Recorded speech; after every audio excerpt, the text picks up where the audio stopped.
Hello? Hello, hello, hello. Okay. Right. Let's change to the regular view. There we go.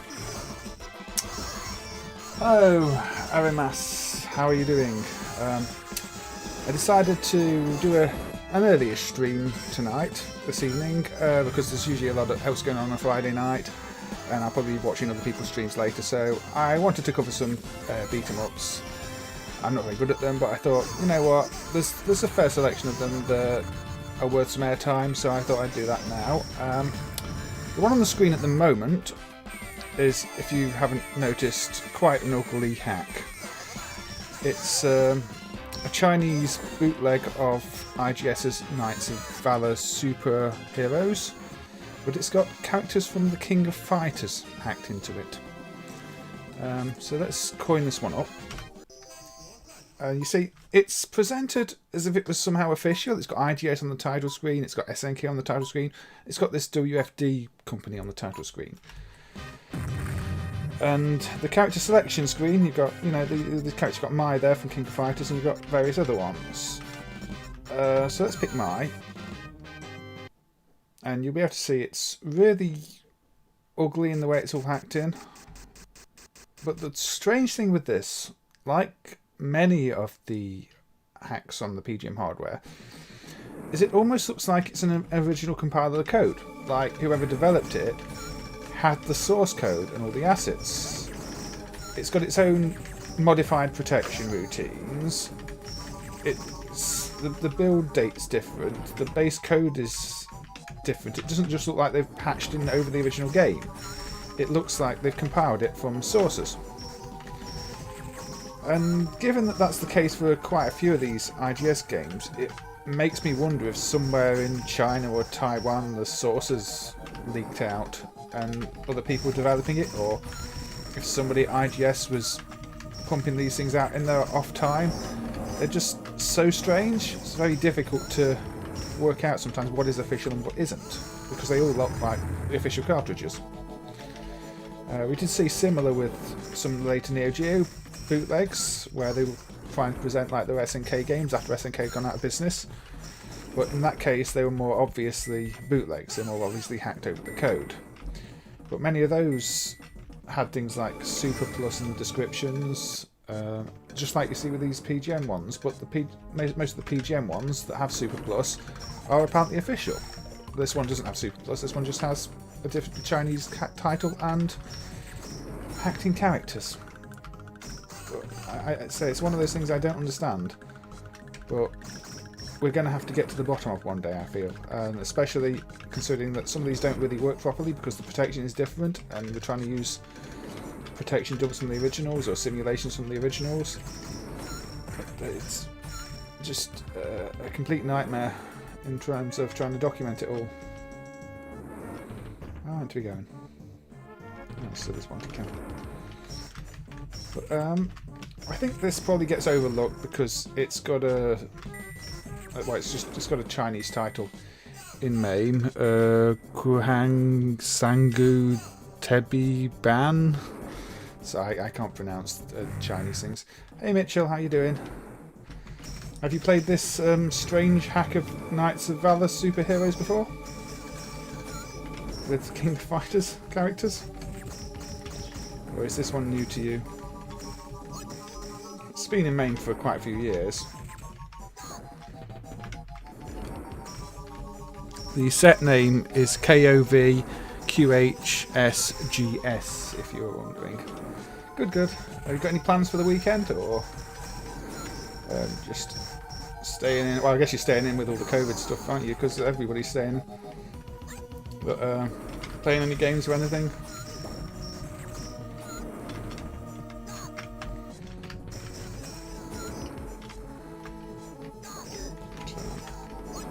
I mean, the Knights of Valour games are decent enough beat-em-ups. At least I like the first two. I'm not so keen on Knights of Valour 3 because it's introduced the card system and runs at high resolution but feels like a downgraded game. But the first ones were alright, although they did milk the series a bit. I mean, for the original you've got Knights of Valour, you've got Knights of Valour Plus, Got Knights of Valour Super Heroes. I think you've got Super Heroes Plus 2, which might be an official one. Then for Knights of Valour 2, you've got the original Knights of Valour 2. Then you've got Knights of Valour 2 Nine Dragons. Then you've got Knights of Valour 2 New Legend on PGM 2. It's a little bit excessive, considering that only minor change. I don't think you can pick up the weapons with my... Yeah, I mean, it's a sensible thing to do really, isn't it? Stay inside at the moment. So, I know, I've been playing a lot on the PlayStation 4 over the last month. I just got myself a copy of Red Dead Redemption 2, which I'm sure is going to eat up plenty more of my time. Yeah, what the heck is definitely one way of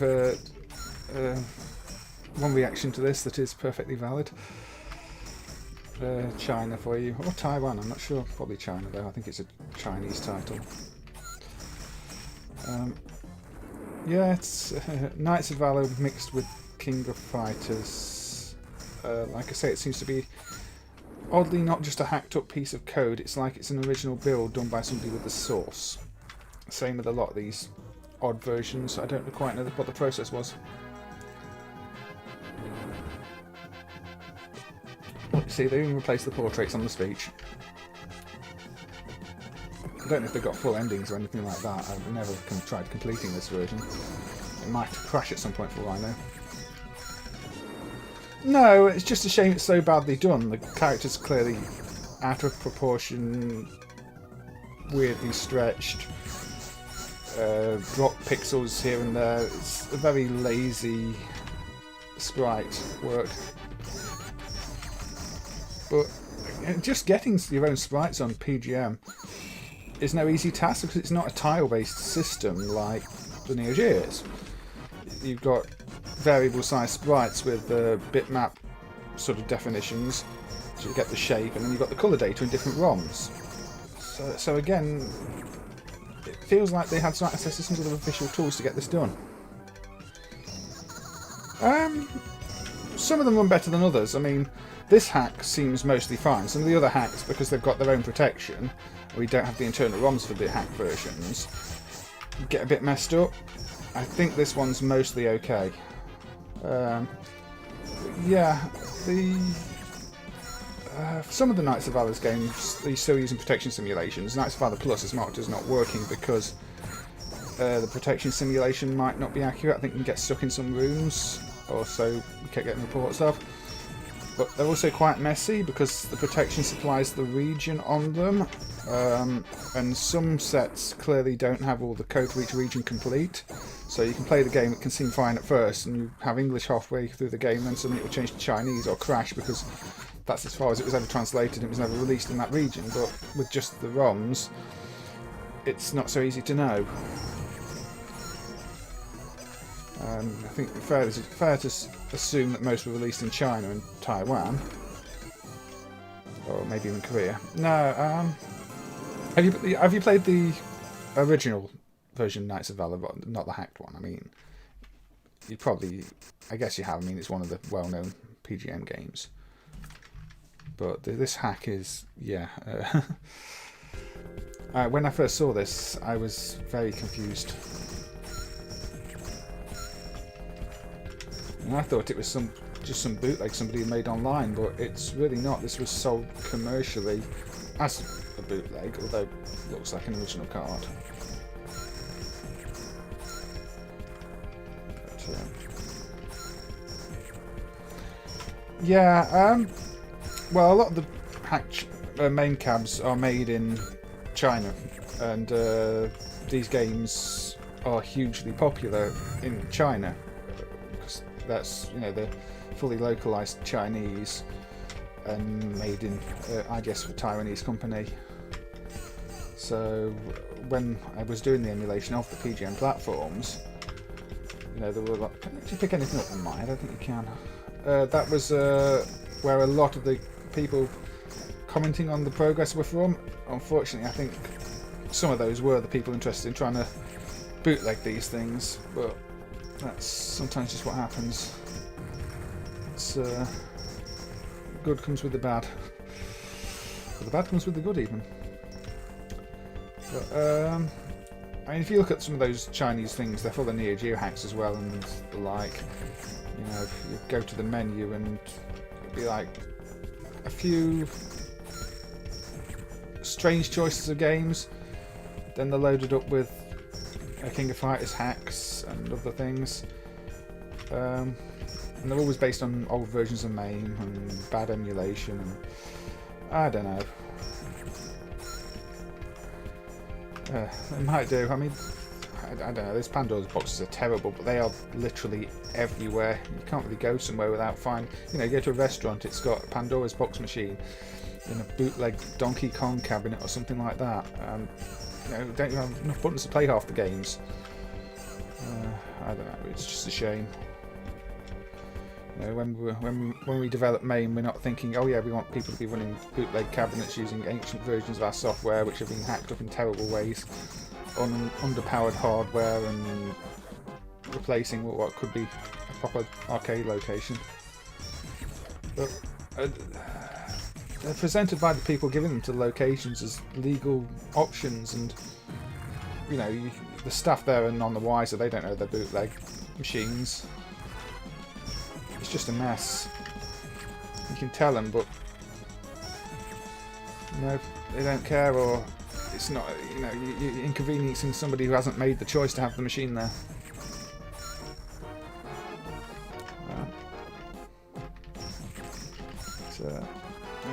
These days they're more careful about the content they put on them, at least. I know some years ago they weren't even filtering the sets. There were loads of adult games on things that were in restaurants where kids were. You could put stuff with Gauss Panic type content on in a restaurant full of kids, and that usually got the attention of the owners, and the machines were moved quite quickly. But I guess that's probably why they stopped doing it, because they get complaints. Yeah, it seems nobody does. It's a shame, because especially with the versions they're running being such bad versions on underpowered hardware, you're not even getting anything close to what the experience is meant to be like. People are just seeing bad, broken versions of games, and you've got YouTube videos saying, played this on original hardware, and you're looking carefully, and they've not played it on original hardware. They've put a camera phone at a cabinet, but it's a cabinet that's running Pandora's box. So it's making it more difficult for me to find original references for things, because what is supposedly original hardware is not.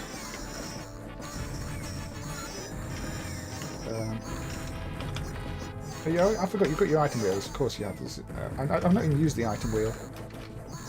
And you've got your bombs. I'm not even playing this properly, you see. But, there you go, you see. I always forget you've got things like that in these games. They're a bit more like the Capcom Dungeons and Dragons games in that sense. There's more strategy to them. But I'll probably beat this boss and then we'll move on. I just wanted to put this one up. Maybe I'll beat this boss actually. Yeah, you have to, or if you look on Nico video in Japan, you're more likely to get original material. I think the Pandora's box things are much more frowned upon in Japan. They want the original machines. But UK arcades especially, or locations, pubs, restaurants, it's a shame. I know of one location that got rid of their original games because they were told by their insurance that they weren't allowed CRTs anymore, so the original games who had CRTs, they wouldn't cover it for fire reasons, and so they replaced them all with multi-game bootleg things, Pandora's box on LCD screens.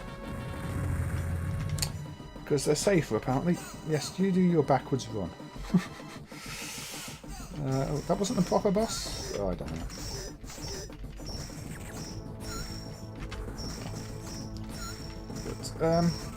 Yeah, I mean, IGS games, the originals, they went through, I mean, they used to be really, really cheap, rubbish, bad Tetris clones gambling games, and they must have decided to invest a lot more money in the PGM system. You had rougher ones like the Dragon World games, which is just tile matching. The original Oriental Legend was quite rough, lots of content sprawling all over the place, but inconsistent art styles everywhere. The original Knights of Valour, kind of similar, a bit more polished, but then you've got other games like, I'm probably going to look at later, the Gladiator, which just is as polished as any, you know, AAA title from Capcom or SNK. The Martial Masters 2. Gameplay's a bit weak, but that's not a beat 'em up, so I won't be looking at that one. Yeah, the walk cycles and when they're used are a bit odd.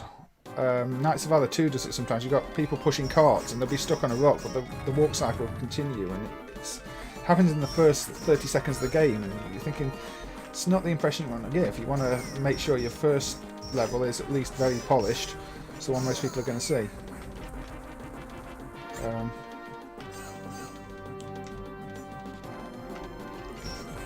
Yeah, okay, I'm going to reset this now, but briefly have another look at the title screen. Don't get much faster because it's running full arm. But you see, this has got a serial number, a date, and everything else on, and a specific version number for the build, and it's very strange to see. I mean, even the original games don't have that. And then you've got this title screen. It's always this title screen, regardless of region. I don't know if there are hidden characters, but obviously you can tell the ones that have been hacked in very clearly. But yeah, very, very strange set, that one. But if you like weird things, it's probably worth giving a try. Where should I go now? I'm going to go to one that's not quite emulated properly yet, and seems to not get talked about much. And this is Tatsumi's Big Fight. Recently, a Japanese set was added to this, but I'm running the regular set. Now, like most Tatsumi games, technically this is quite impressive. You've got the whole parallax on the floor going on there. But I mean, the gameplay-wise, it seems a bit limited. It says it's got 3 buttons, but I think only 2 are used. But it's still good. It still plays well. It's just, if you're expecting it to play exactly like something else, it doesn't, and we still need to fix some of the sprite rotation effects. Especially, you'll notice in a bit when I pick up a weapon, the weapon doesn't render correctly. But yeah, presentation-wise, it's very pretty. You can tell all the experience Tatsumi had of doing driving games and 3D games. They put it into the 2D art here with multiple layers of parallax, the scrolling. And yeah, even the character design, I quite like it. Sound effects, maybe. I'm not so sure. Let's get a fish.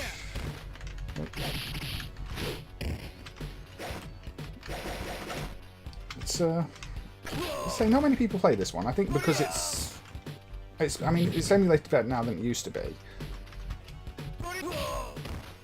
But it tends to get overlooked. The leg dislocates itself. I'm not. Oh, look there. You see, the knife is sort of just floating there as well. That's probably the rotation effects or the point of origin. Well, just throw away the knife when you go inside. Why don't you? I mean, that could have been handy. Oh yeah. See, again, the frying pan is now hovering up there when it should probably be rotated and facing downwards, I'm guessing, when you're carrying it. I'm thinking it's probably not even going to be the most difficult effect to implement. I don't know if it can rotate any angle or if it's just 90-degree angles. I've never really studied it. Maybe I should. Can you jump on the table? Yeah, you can jump on the table. There we go. I want a beer.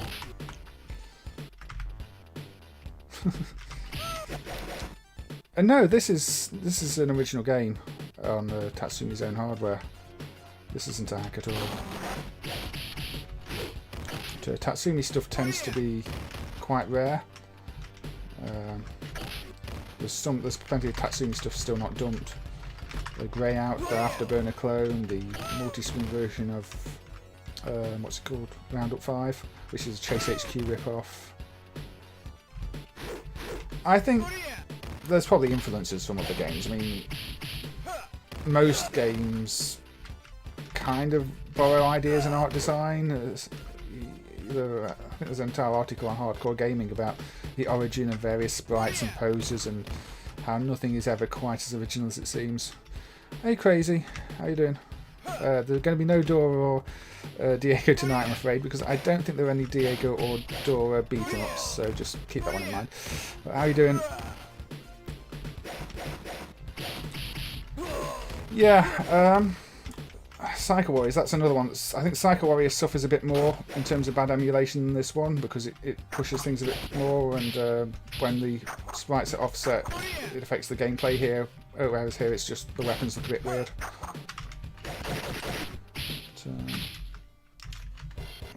But, I guess Psycho Warriors is... This uses plain joystick, doesn't it? So, and Psycho Warriors is analog, so probably easier for operators to run this than Psycho Warriors. Plus, beat-em-ups tended to end up more popular.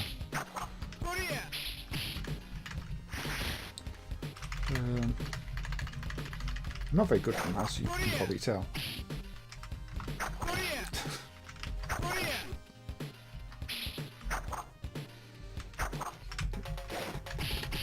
There we go. No Valour.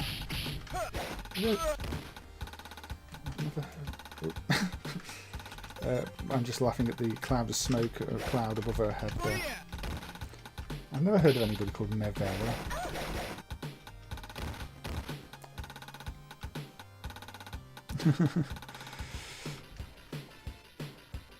Yeah, so I've never spent that much time with it. I just wanted to play it on stream because it's one that I don't think many people have played. And now I can be Mavella. You see, it's got that aspect of where you can beat a boss and become the boss. It's got the multiple routes. It's not a zero effort game like you might initially think. There's more to it. It's a bit like, you know, I was playing the Knights of Valour earlier. That's got multiple routes and secrets and all sorts of stuff.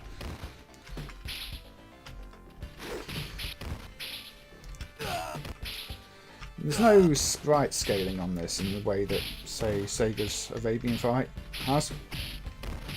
I think the hardware could do it, because I think Cycle Fight would use it. So I'm not going to be doing any Dora tonight, sorry. So I don't think Rainforest Rescue is a beat 'em up of any description. The theme for tonight, or this evening, is beat 'em ups.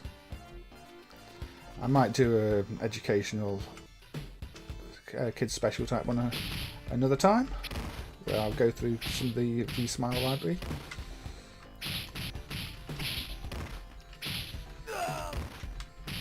I think with this one also, it didn't get ported anywhere. At least, I mean, I'm not aware of any ports. I don't think anything like Saturn got it, even though the Saturn could have done it. The Mega Drive could have probably done it, to be fair, maybe reduced sprite size a little bit. I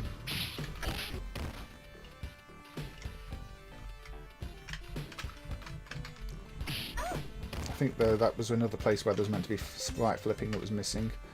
Picked up and turned upside down or something.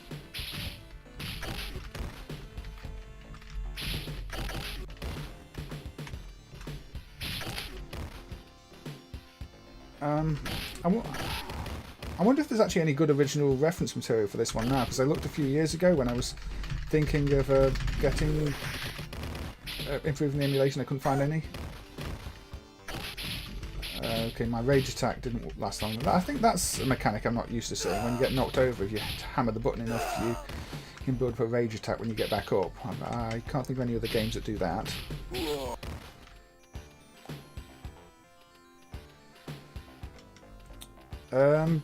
Death Smiles 2 is the Christmas themed one, but that one's on PC type hardware.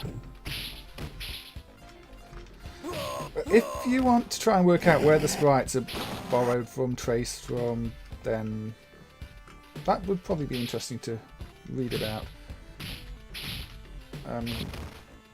You've sort of got fairly generic claw guy with mask. Seen that type of sprite in many a game. The animations are a little bit stiff.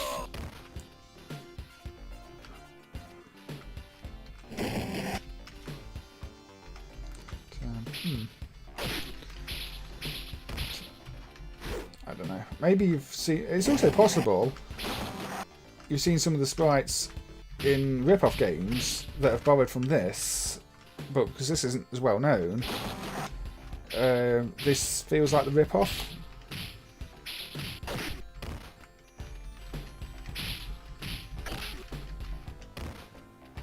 Yeah,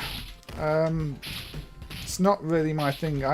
Sometimes I look to try and work out where the sprites come from on the Korean games, because I spent a lot of time emulating the Korean games. But I mean, I struggle to recognise a lot of people anyway, so I don't know. Ooh, there's two of them now. So I don't think I'm going to be recognising every sprite.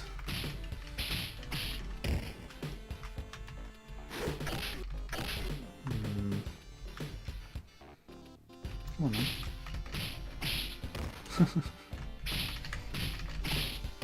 I think they're probably enjoying this.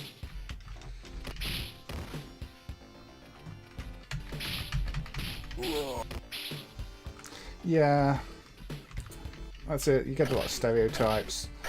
You go, you know, what should a sailor look like? What should, you know... See, I'm not keen when games do that. They put something in front of the camera. That's just distracting. It's okay if you've got some level of blending, but when it's a solid object like that...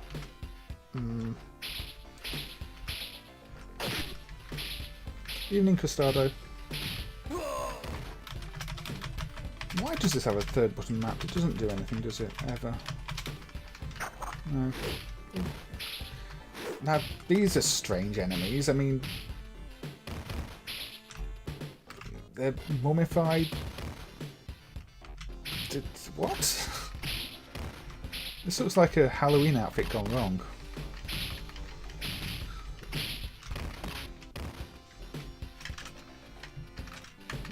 Mummified road warrior type.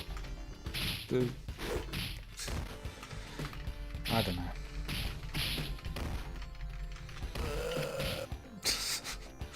What's that for a death zone?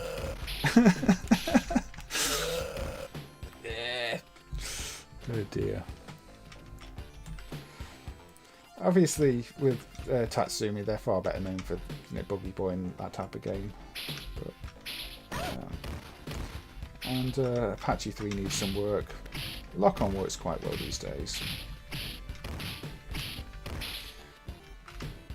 Maybe that's where they got it from. I see that we've got palette swap versions of them now. Golden ones. With the art style is a bit messed up here. I mean,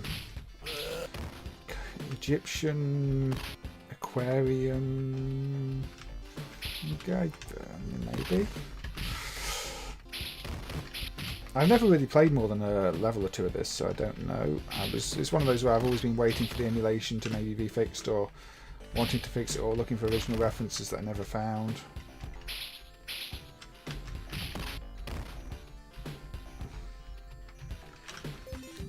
I mean, this came out a bit before that, didn't it? This is 92, so it predates your Soul Calibur Soul Edge.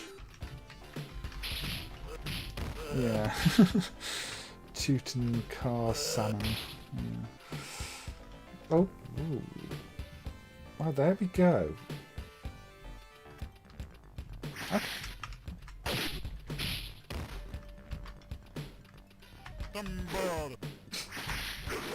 The voice sample. The voice samples are special.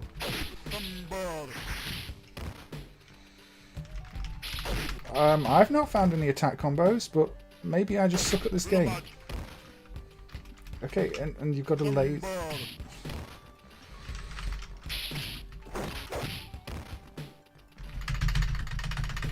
So you get this, now you get this. Well, that wasn't very good. Of course, his name's Pharaoh, with an F. I don't know.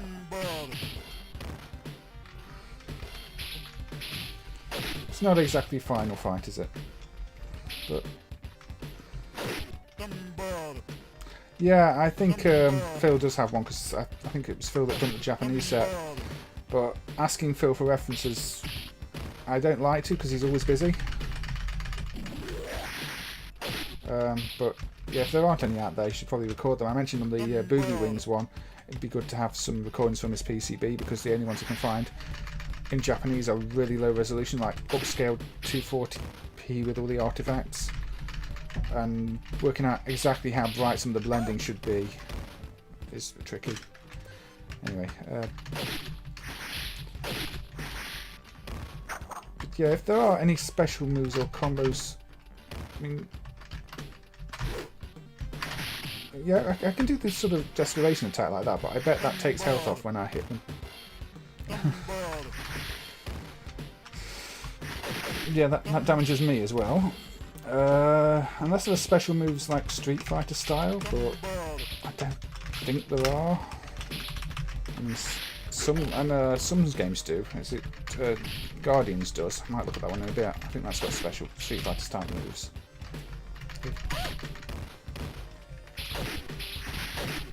Yeah, it's a shame, but no. If one day Phil ends up not busy, we're probably going to see a lot more progress on things, because he's definitely one of the better developers.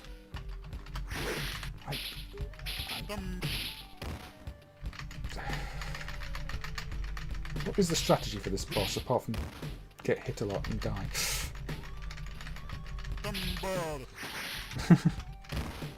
There you go. I'm going to throw you off the screen. Well, not quite off the screen. That is stage 2. I came to my sense. Can you take me into partnership? Sure. Now it's spelled with a P. They changed the spelling of Pharaoh between the scenes. Shall I play as Pharaoh? Bonus stage. Oh, hit these boxes. And you're so mad you just want to destroy random crates.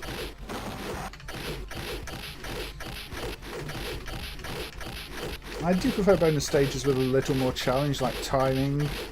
I guess the apple was meant to do some sort of rotation effect when it fell too, because it just seemed to jitter all over the place. That must be a missing rotation effect on the apples.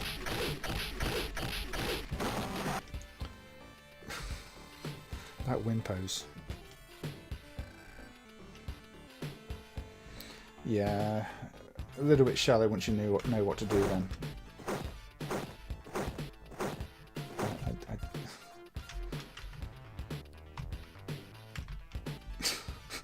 Did I just sit on the food to pick it up?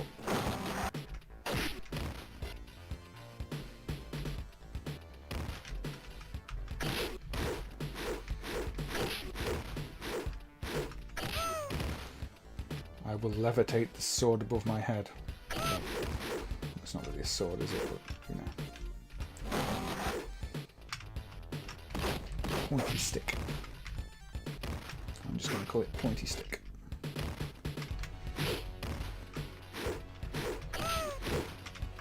Yeah, have another piercing.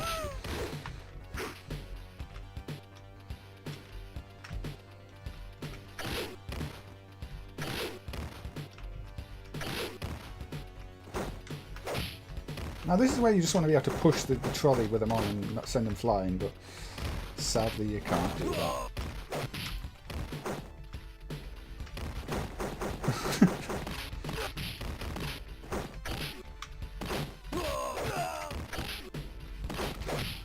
I mean, the other one, the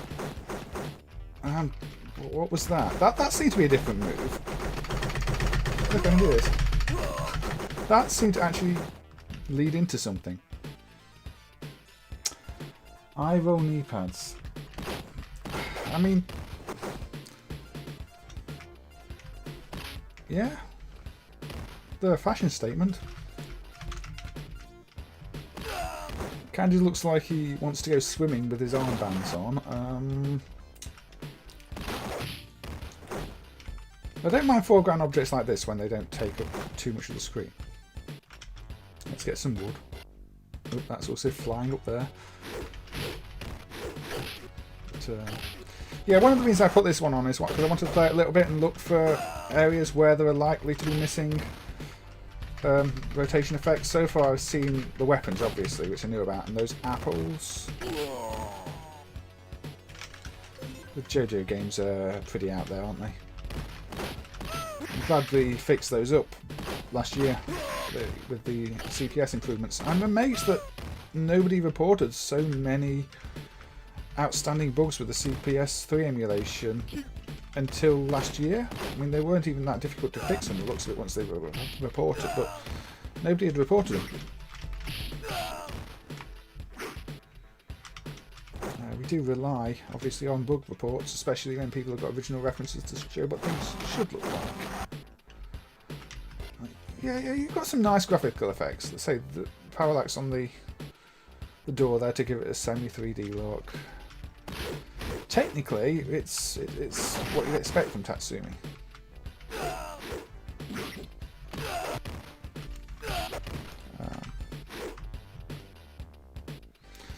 Yeah, it's... So not as much as Psycho Warriors. Maybe Psycho Warriors is the better one to study if you're fixing the emulation, but simple test cases, sometimes they're also useful.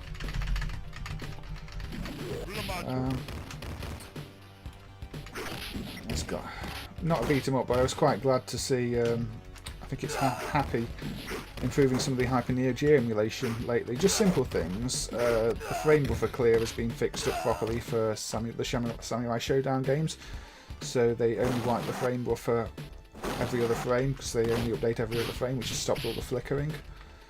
So those are suddenly a lot more playable. Samurai Showdown 64 games.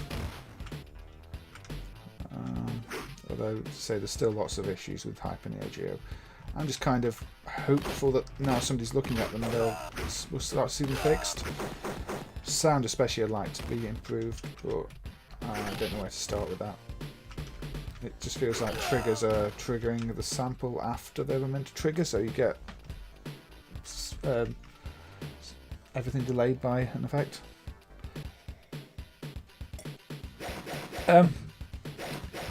Yeah, there was some Hyper Neo Geo progress. Just the Samurai Showdown games. The display doesn't flicker anymore. That was from Happy. So if it was not a beat 'em up stream, I'd put them on. But I'm trying to stick to really beat 'em ups for this one. Might do a general progress even. Stream another day.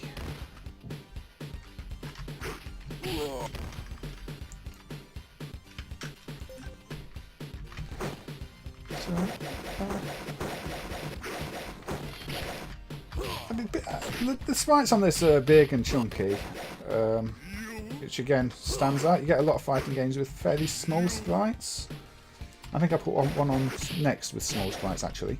It's not always a negative, but it is nice to see an arcade game where the sprites are nice and big.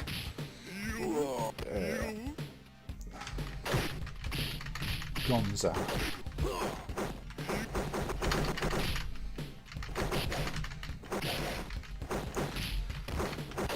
I don't think Beats Busters has changed because that... this game is a big fight. Xavier. Yeah. As Trap says, big fight, big trouble in the Atlantic Ocean. Or big trouble for my pocket because I've used so many credits on getting this far. But, it works reasonably well in MAME, but it is one I'd like to improve if Phil doesn't get there first. So you always get to add the character to your list of characters too, so now I can play this guy. Which feels like he's sort of E-Honda, but you know. It's E-Honda in the suit, isn't it? Yeah. This is, unless this is a very big boat, we're not in the Atlantic Ocean anymore.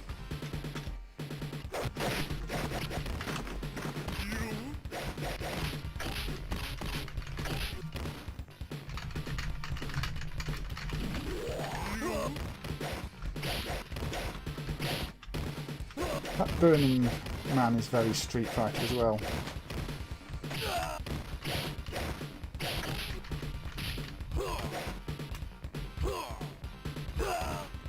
Oh, this is still on a cruise ship. It's an entire city on a cruise ship, is it? I thought the map was still a cruise ship.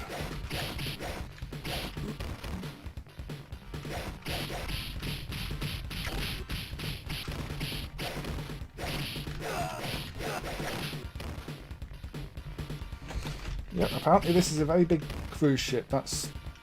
oh, dizzy.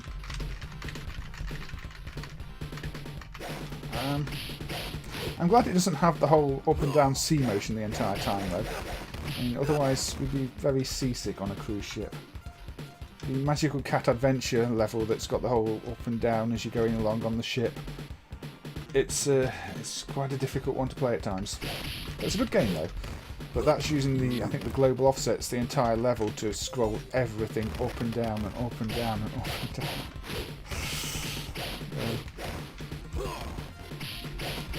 Magical Cat Adventure is a strange game from a company that only made one game.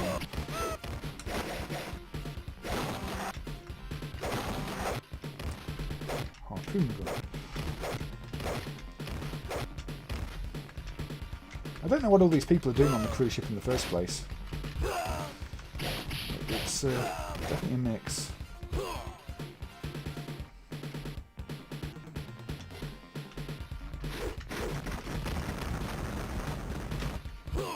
Also, these weapons, they shouldn't really be on board, should they? You could blow a hole in the ship at any point, and then we'd be sort of dealing with a Titanic type game and maybe a track and field swimming event to get back to land, and be a very different game altogether, wouldn't it? Mixed genre fighting games, beat 'em ups don't really work. I've got one of those on the list too, which I might get to. And it's bad.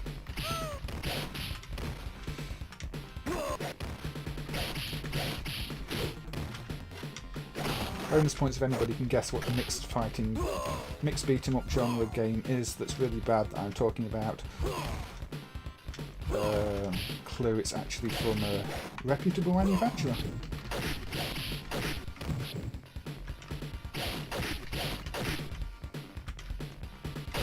A developer.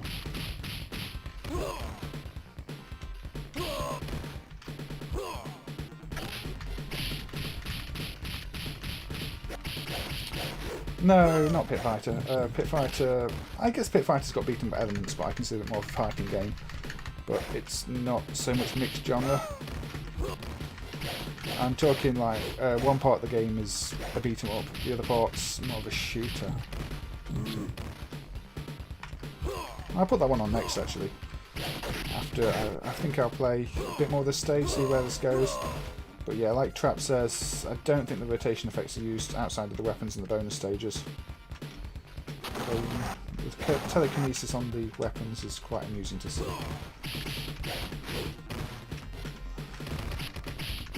Oh, you're back again, are you? I guess we're at the point of everything's reused. Which happens. Look at those. Ooh, that is a mixed genre one.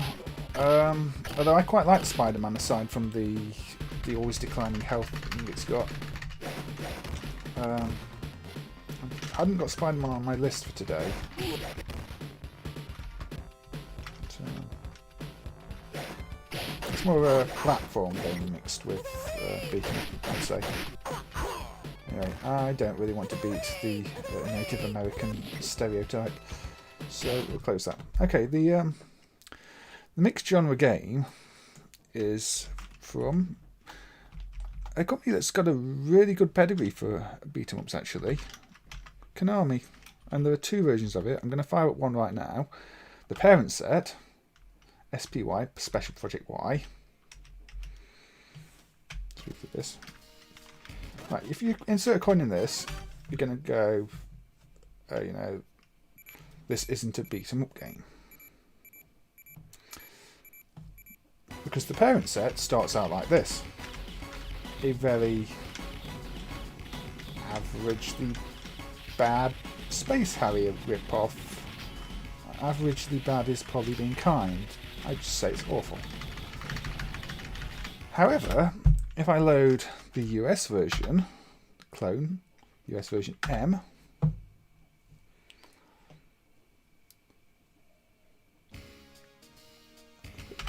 coin this up. Dynamite Deck is a good game. It's one of the few games with sort of quick time events that I like. Now this is the game I'm talking about, Konami's S.P.Y. But the US version starts with this level, which is a beat 'em up. It's not a good beat 'em up, but it's a beat 'em up. Now remember, Konami gave us the X-Men game, the Simpsons game, the Teenage Mutant Ninja Turtles games, Metamorphic Force, all fantastic games. Konami also gave us this. And yeah, it's not great.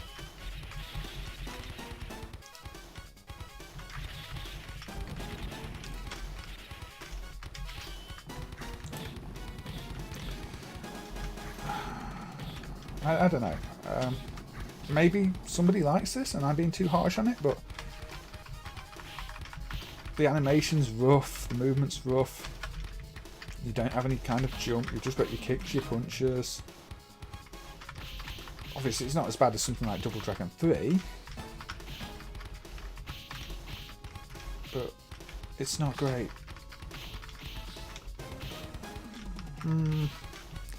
Maybe.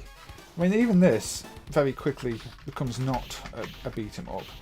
I'd say it's mixed genre. Maybe that's the problem. Maybe they're trying to do too many different things. No.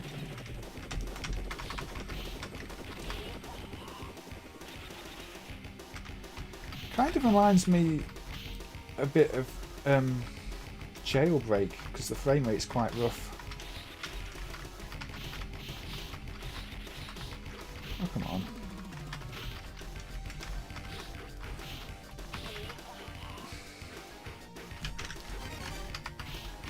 There we go. One step close to your objective. Well done. Proceed quickly, but with caution. Then we've got this, which is again into the screen shooter, but this one you're walking along the ground. And this just gets incredibly frustrating. I mean, there's a lot of people rushing straight at you. You can barely move forward. It's not a beat 'em up anymore. It's... I mean, Konami themselves did better into the screen shooters with things like G.I. Joe, which is unfortunately still not quite emulated properly and hasn't been for a long time, although to say it was in the first place is not really true. The way the effects were implemented was hacking directly into the private screen buffer that MAME was using for rendering, which is why the code to do them was removed and never replaced. Yeah, this it's very difficult to avoid anything. It's not like you've got a proper roll button or anything. It's, you know, in Cabal and the likes, which are into the screen shooters, you can roll your way out of the bullets. In this, there's no roll. Things are point blank range. It's not a beat 'em up anymore, so I'm quitting it. Yeah, maybe one of the B teams. It's... no. Right. This one's one I'm putting up for trivia. Crystal of Kings, BrezzaSoft. Crystal System hardware. Let's go up. Right. I'm putting this one up because it's one that I get asked about a fair bit. Specifically, why, and you'll see in a minute after the intro. It says Copper Edition. People have said, oh, I've played the Silver Edition. Why isn't the Silver Edition dumped? Why isn't the Gold Edition dumped? And the truth is, in this case, they're options in the service mode. it's based on the difficulty. So you change it here to hard or very hard, and you will get the alternate title screen. You see it's now silver tinted and says silver edition because it's on hard mode. So it's the same ROM, it's just saying that based on the difficulty. It's a bit like the Neo Geo has the level 4 at the bottom of the screen. It's not a different set. So if you play this in the wild and it says silver edition at the bottom or gold edition at the bottom, it is the same ROM. It's just got different. It's just set up differently in the service mode. It's, yeah. I mean, the Crystal system was sort of one of those that was advertised as the Neo Geo killer. Never really took off. There was a handful of games released for it, and then some random PCBs using the same technology. Some of them are emulated properly, some aren't. There tends to always be some sort of protection on them which causes issues. So the 2D art I quite like. I mean, the character select screens and everything else, the portraits here. So a lot of it's pre-rendered. But in-game, the background. Sprite work in-game, not so keen on. Lots of rough edges. Sword effect's nice. I think the sound, it's got a good sound. The sound quality sounds, in fact, it sounds a lot better than many games I've played.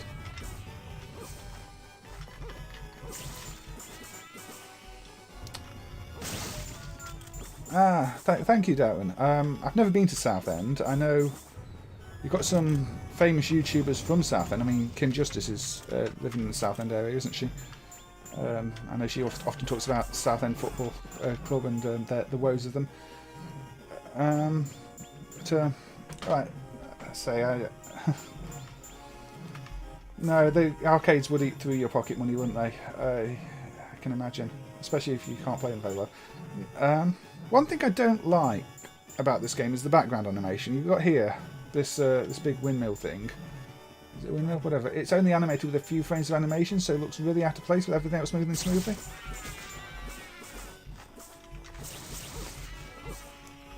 Yeah, it's quite ugly in places. I mean, it's not as ugly as, say, Silk Road or Legend of Heroes. I think some of the blending effects kind of make up for the ugliness, but it is still kind of ugly. Not as ugly as the Neo Geo pre-rendered stuff either, because here you've at least got the palette depth to not have horrible dithering on everything, but I never liked this pre-rendered look. But I was reading somebody saying they think this is a beautiful looking game the other day. I'm not sure why. It's nice that you've got up and down animation poses, but you can't attack up and down, so it's a bit pointless.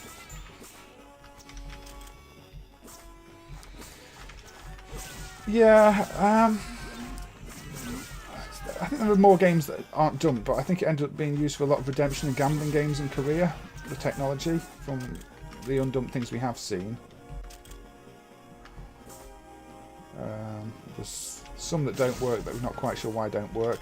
Maybe there's some bad dumps. This is Crystal of Kings for the Crystal system.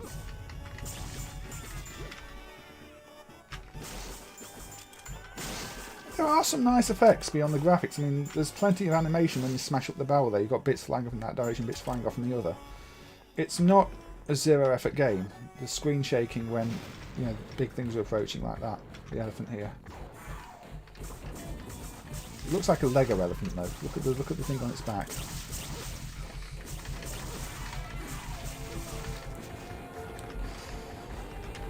Great Destructor.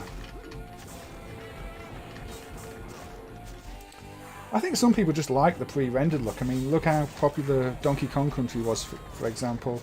I couldn't ever stand the look of that, and I think it's aged terribly, but you'll still get people saying it's a fantastic looking game. I guess if you grew up with that type of thing, maybe it's what you want to see and what you like.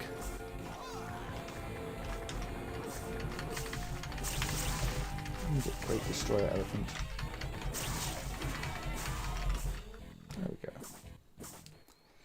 No, I mean, as I said, the system does get the sound right compared to all the cheap clone systems, bootleg systems, Korean systems that just had a single 6295 for the sound and had horrible sound loops. You've got one here that sounds really good. I seem to remember the samples are in a custom format that we're lucky to be able to decode.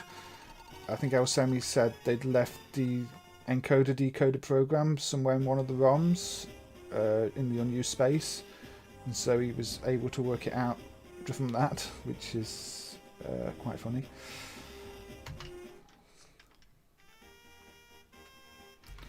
I mean, you know, custom sound formats are often a problem. I don't think the Hyper Neo Geo sound decoding itself is quite right yet, beyond the sample trigger playback problems. I hope the actual ROMs are good, not just a bad dump. That would be annoying if they are. Although you still need to look for some revisions of Hyper Neo Geo games. I think for one of them you've got a revision B and no revision A. But nobody wants to open up their cartridges and see if they've got different labels inside.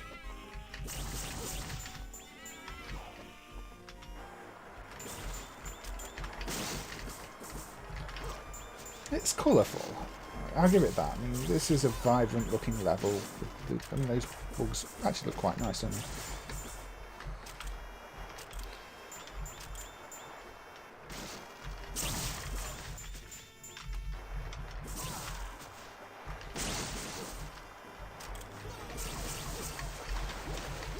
But, yeah, I think a lot of people do know Crystal of Kings. The other Crystal system-like hardware I'd like to get emulated is a single board one, but there was a, I don't think it's done, but there was a Tank Force clone on it, and there's another game that was dumped, but the ROMs are encrypted, and my gut feeling is that some code is probably stored internally in another device on the PCB, because I can't find anything that looks like it should be boot code even beyond encryption. But they're not popular enough for people to really want to buy them up and run tests on them. Especially not when half the games on the platform are probably Mahjong games.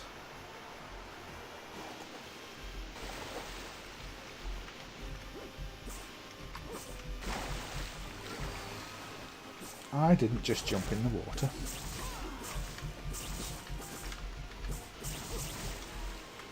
So, I think I mentioned last stream, I've not actually done much main work this month because I've been on the PS4. I bought a copy of Monster Hunter World, and I've somehow invested about 140 hours into that in 3 weeks, which has sort of been my main time spent playing games instead. Well, I did say I wanted a break, so maybe that's not a bad thing. A little bit of a break and feeling a bit more refreshed when I come back.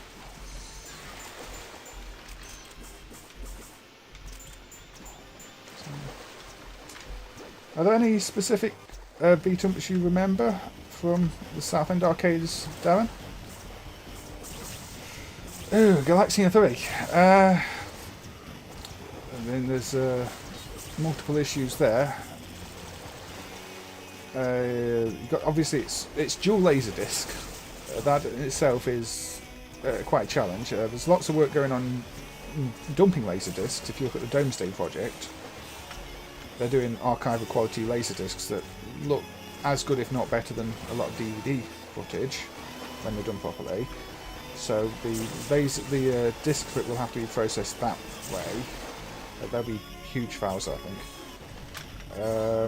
But beyond that, it's a whole bunch of Namco, let's say, System 22 boards linked together. And they all seem to be communicating by the usual network chips. Is it? I can't remember the part number. It's the one that's usually used for linking up multiple boards, multiple games. I did some work in MAME a few years back to allow multiple instances of the boards to run at once, which is hooked up to driver's eyes, although the communication is not working between the CPUs, the different boards there either, so the screens go out of sync. Phil's brother actually improved that.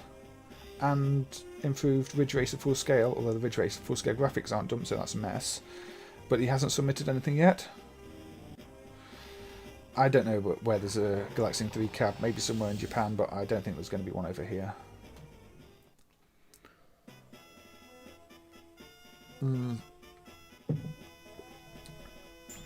Is the theatre version actually going to be any different, or is it just going to be the same ROMs in a different configuration? Given the Namco Ridge Racer full scale was different, I'm guessing different, but the boards we have found seem to be flexible enough that you can hook up so many different things to them. And with that, the networking chip, you've got an entire pile of them, far more than you need for this setup, basic setup. So, if it's more Laserdisc screens, yeah, it's going to be something different. But if it's just more players plugged into the same thing, it might just be a case of linking more of the units together. I mean, obviously you're going to have a very big screen if you do that. I don't know. I say a lot of those big scale ones are probably lost. Yeah, I mean, I think I mentioned this in another stream. All the big Sega gambling ones, your Royal Ascots, multiple terminals, big main screens. We've got bits and pieces of them dumped, but I don't know if we've actually got a complete set of any single one of them dumped. I'll click on show link.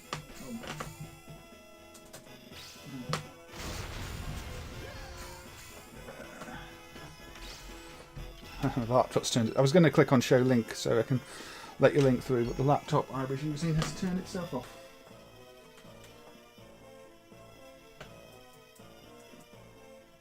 Yeah, I'll just let this time out.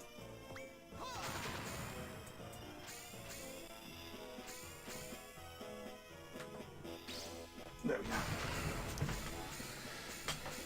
go. Should have gone through now.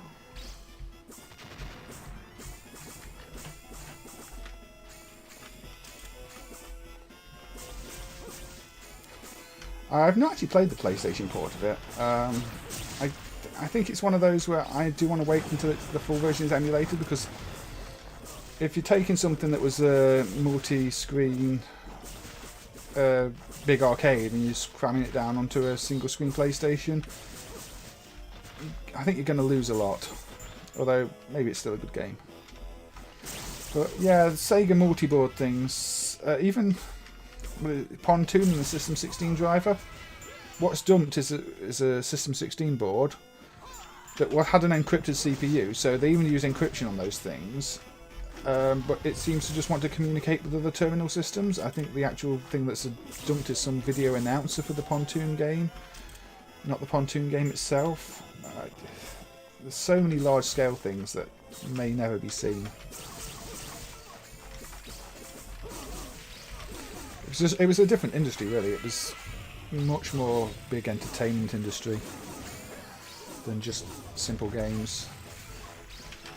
And Sega might help at some point, but I think it's a different division of Sega, so probably not. Namco, I don't think you're ever going to see the original in original form.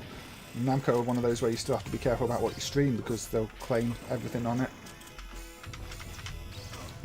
But yeah, this is Chris the Kings.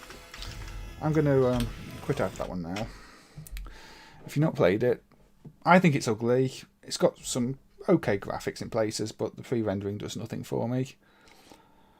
Ooh, I did mention this one in the stream description, didn't I? The Good, the Bad, and the Mug Smashers. This one is quite well known, just for being... people have described it as campy, haven't they? It's sort of almost on cloned Double Dragon 3 Combat Tribes hardware, but not quite. I don't think it's stolen code. It's done by Electronic Devices of Italy, 3D Games of England. And yeah, it does have a kind of home game shareware feel to it. I think Electronic Devices is the main developer because you've got their logo in the background there. But here we go. And that map is very Art of Fighting.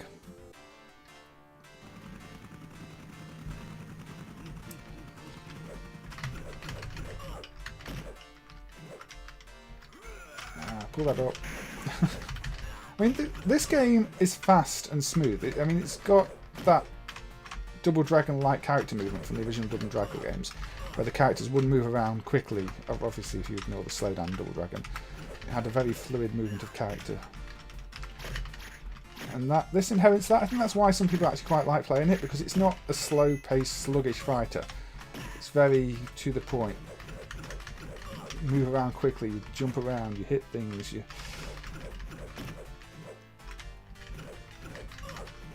Yeah, I'm getting a guess for a lot of these European games. The graphics were going to have been designed on an Amiga or an ST.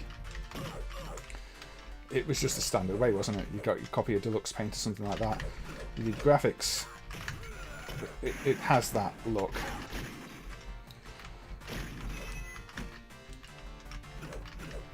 Gold beer. Got the stuff that's just really strong. Look, that's almost a bunny in the window.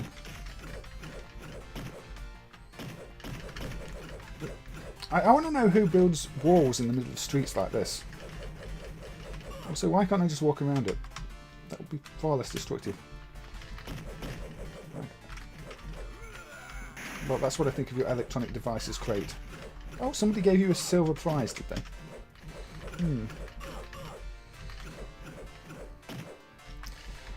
I mean, if this had been Double Dragon 3 instead of Double Dragon 3, I think people would have gone, it's not as good as Double Dragon, but it's not as bad as Double Dragon 3 actually was. This is playable for a start.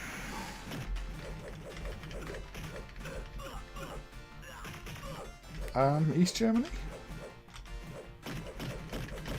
In terms of developers, I'm going to have to say Sega.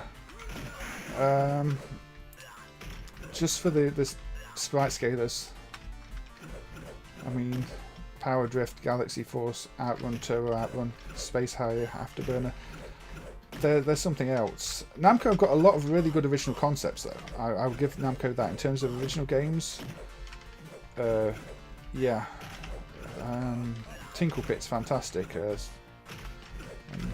Namco, obviously, Pac-Man important, everything else. Oh, the walls in the middle of the street. Sorry, I thought you were referring to something else. Maybe. It's a shame you can't climb up ladders, isn't it?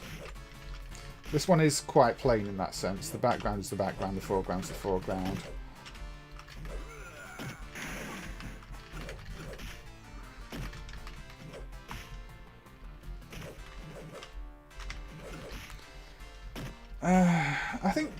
I mean, at least the Japanese version of Double Dragon 3 doesn't have the whole microtransaction stuff. But how did they get the animation so wrong in it? How does it feel like half the animation frames are missing and everybody moving in tile-based chunks when it's a sprite-based game? It makes no sense.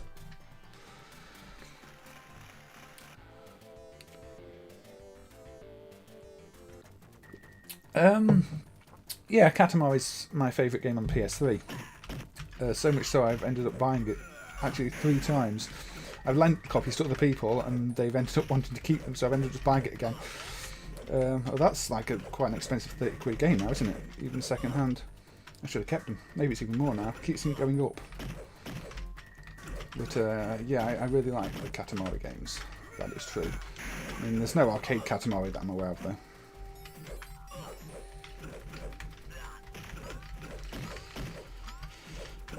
Maybe Double Dragon 3 just got so far in development they couldn't really afford to cancel it, but I'm sure somebody knows somewhere. But then you've got Double Dragon 5 on the consoles, which somehow manages to be even worse. Just by not being a proper Double Dragon game. I mean, they didn't even have to be. The Double Dragon game on the Neo Geo, the fight is just fine. But Double Dragon 5 on the consoles, I mean, it's one of those you associate with the Jaguar and why the Jaguar is so bad.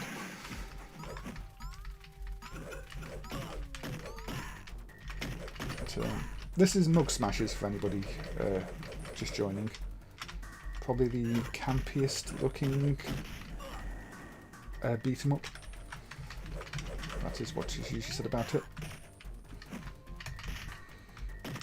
You know, at least these guys are being good and wearing face coverings. You know, they're not going to be spreading anything.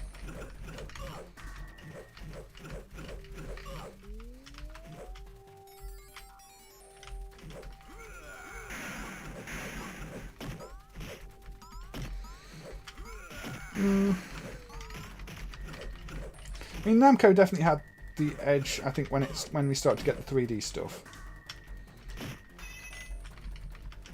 And Namco have Splatterhouse, which I don't really class as a beat 'em up. I tend to only class a beat 'em up as a beat 'em up if you can move up and down. But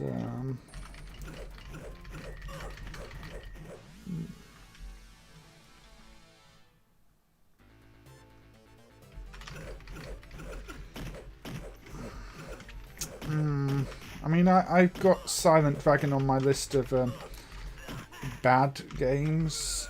I think, again, the frame rate is atrocious on it. It's updating every 3 frames. I think that's Silent Dragon. And the Silent Dragon, if it's the one I'm thinking of, shortly into the first level, there is a big a piece of writing on the ground that says "bad." It's almost like you just want to capture that and make that the screenshot. But I don't know, maybe it has its fans. Maybe I didn't give it enough of a chance. But it's definitely better than Double Dragon 3, yes. Anyway, Mug Smashers, it doesn't get much more interesting. It is one of the early ones I emulated, and then had to go back to because later on in the game the sprite flipping is actually used on the background tile flipping is used and I missed it out. But that was all in the space of that year anyway. It's one of those I found fairly easy to emulate. Simple sprite and tile map system.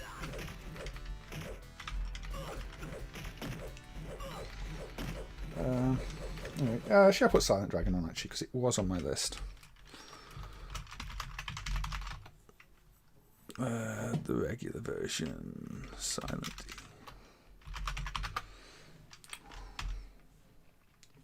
So this was also developed by East Technology, was it? I mean, they did do some stuff for Taito, yeah, Taito. That doesn't look like a beaten title screen either. It looks like you're going to get a 3D driving game from that.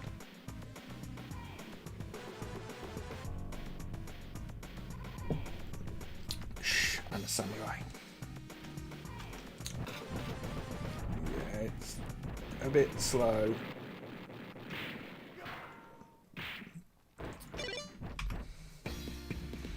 Four characters. Even this is laggy here on the select screen. Let's be Joe.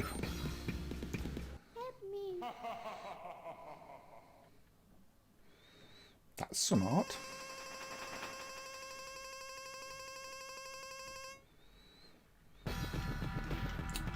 So for some reason I always kind of group this with the likes of Knuckle Bash.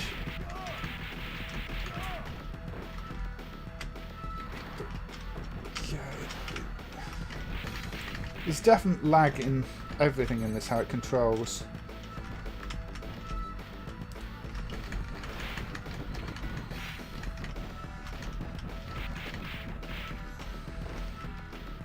Port to Italy.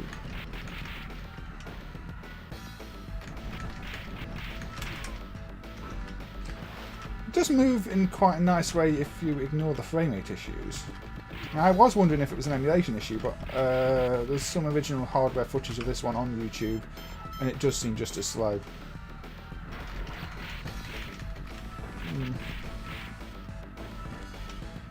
The uppercut is satisfying when you're doing your moves and you do that combos into the uppercut. It's got that going for it. Is it just badly programmed? I've never looked at the code behind it. It feels like it should run better than this. There's not much going on relatively. I mean, if you looked at Big Fight and everything that was going on there, compared to this where it's chugging away with like 2 square. Here you go. Caption this with the bad on the bottom of the screen, and yeah. You know, that's the thing you don't put in your games, because people will screenshot it if they don't like it or want to write a review about it. Kung Fu Master 2 is a messy one. There are apparently some legal issues with that behind the scenes. Multiple people have said over the years that they've got it, they want to get it dumped, and then vanished. So I'm not sure. It's also called Beyond the Kung Fu. It's not actually called Kung Fu Master 2. It's also protected.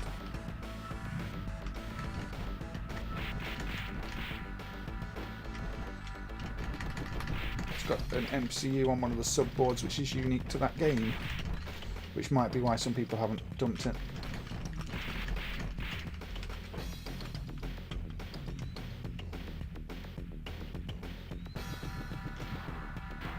Yeah, it does have that early C development on a 68K feel to it, like Sonic Spinball.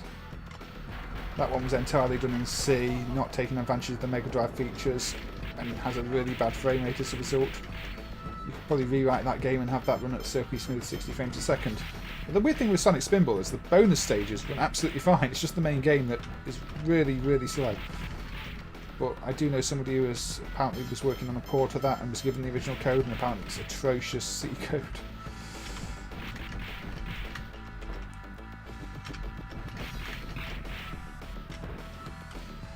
I tend to associate games written in C more with American developers than Japanese ones at this period. On the consoles, I think a lot of the EA stuff on Mega Drive was done in C, whereas the Japanese games are all clearly developed in assembly. Yeah, I mean, once you get over the frame rate, it doesn't play too bad. You can enjoy yourself with this one. The art style is okay.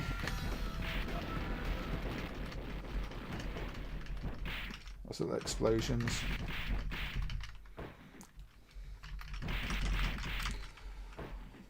The uppercut doesn't really connect. Maybe. It's clearly some sort of bandaged up Hulk Hogan lookalike, isn't it?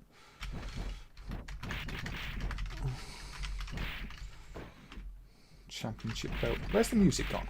Is there meant to be music now, or have the game broken? I'm confused.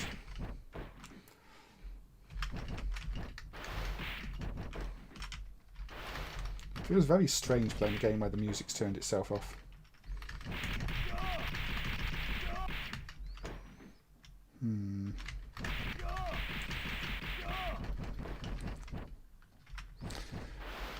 Maybe it's in the title, yeah.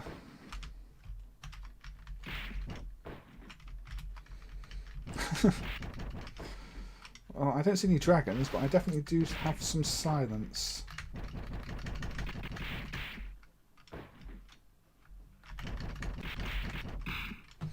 And the Taito sound systems are pretty well emulated, so yeah.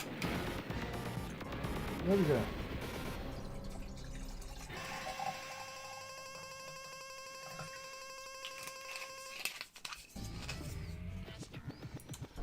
Yeah, Koei games don't really need fast frame rates though, do they? They're mostly strategy games. And it's probably a lot easier to write a nice, safe strategy game with complex AI in C than trying to do it all in assembly.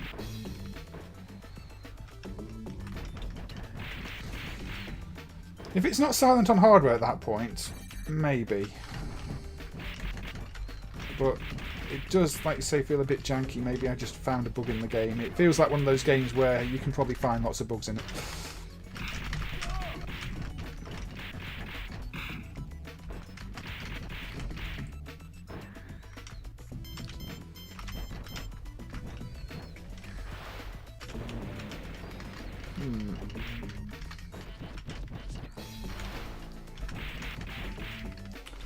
Maybe if I play it again, it won't do it. That might be the only time it ever happens, but maybe not. It might be one that's progressed over the years too. I can't imagine that many people play this one. Although... how hard was it? Taito B? Yeah, Taito B.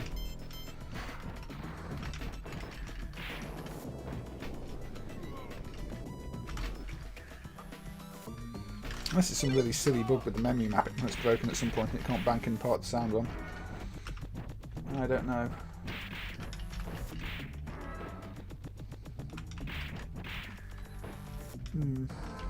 Yeah. It's playable. It gives a bad first impression, this one. You can enjoy it.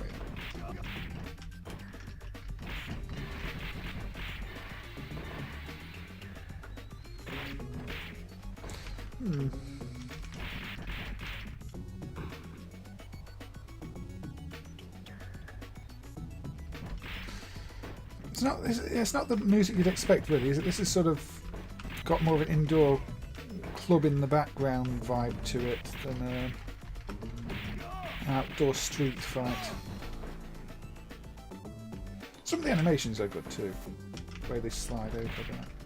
Not when you get punched in the face.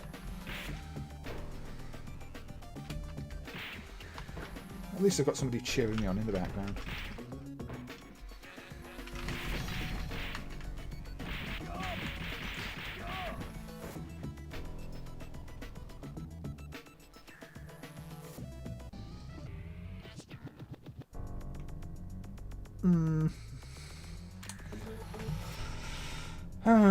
Burning fight on the Neo.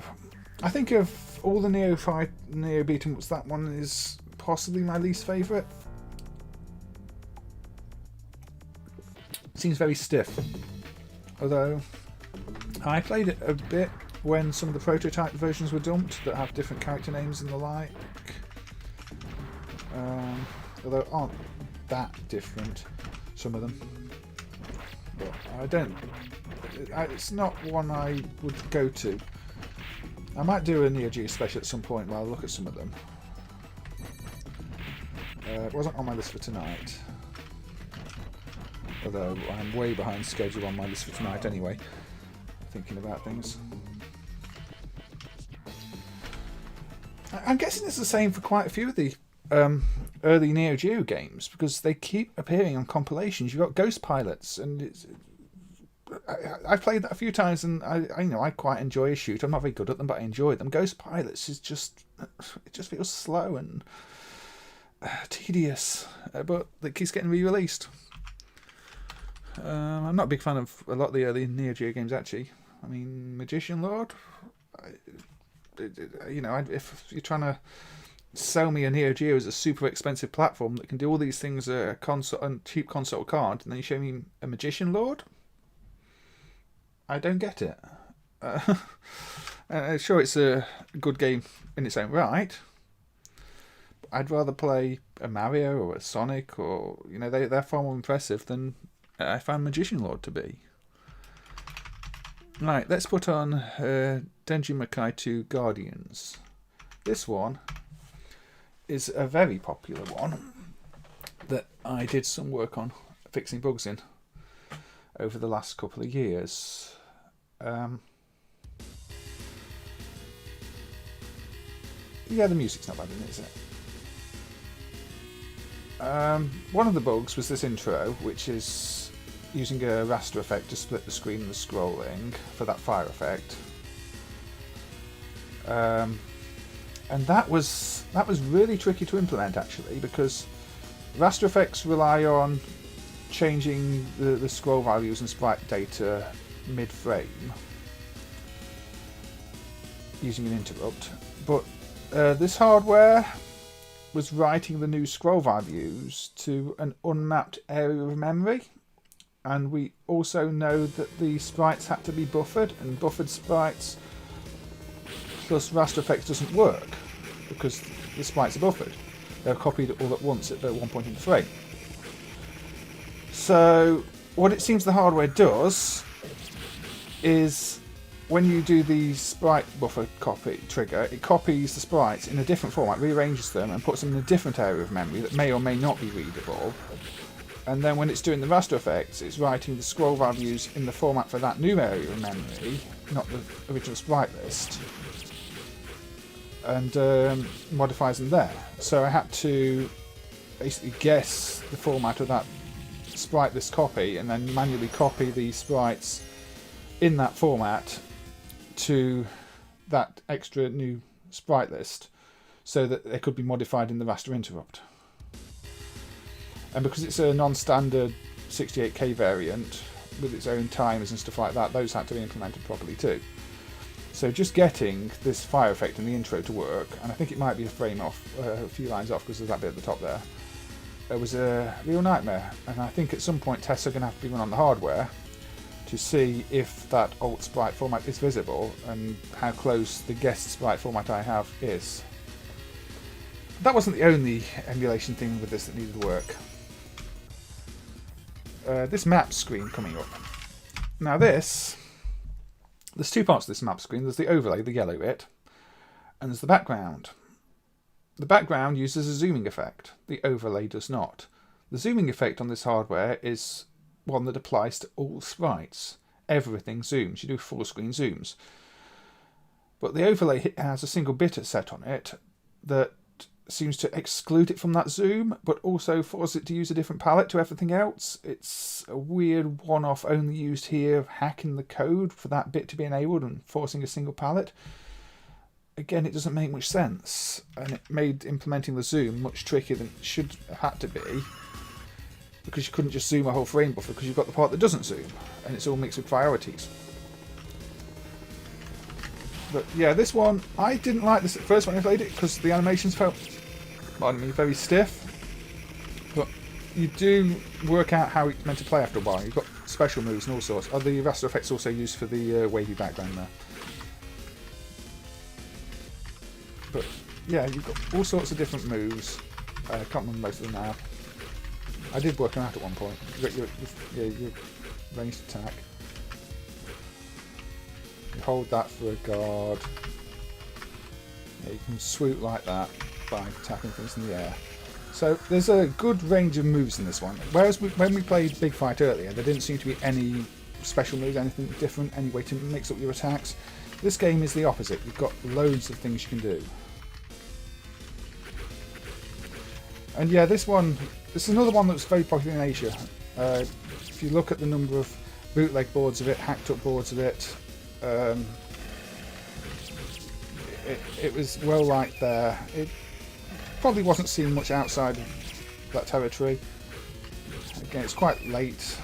What we're doing 95. Not as late as some, but still.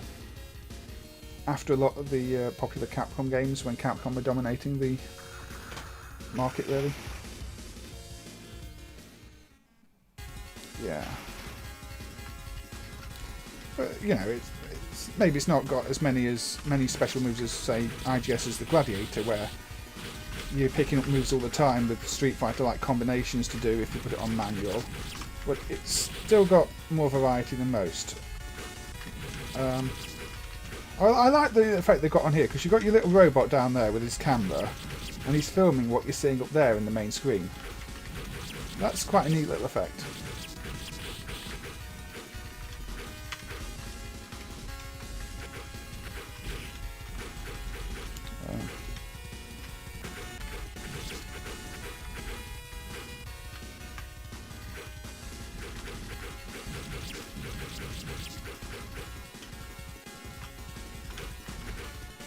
What's this motion simulator? I mean, I'm sure you could program a motion simulator to work with some of the moving games. Probably have to wrap some of the inputs around to make them more suitable for the custom cabinet, because it's not going to accept the standard outputs the arcade puts out. I mean, even if you're talking something like the G-Lock R360 unit, the specific way that drives the motors is going to be different to the way a motion simulator does, so you'd have to probably write your own control software or script to reinterpret things.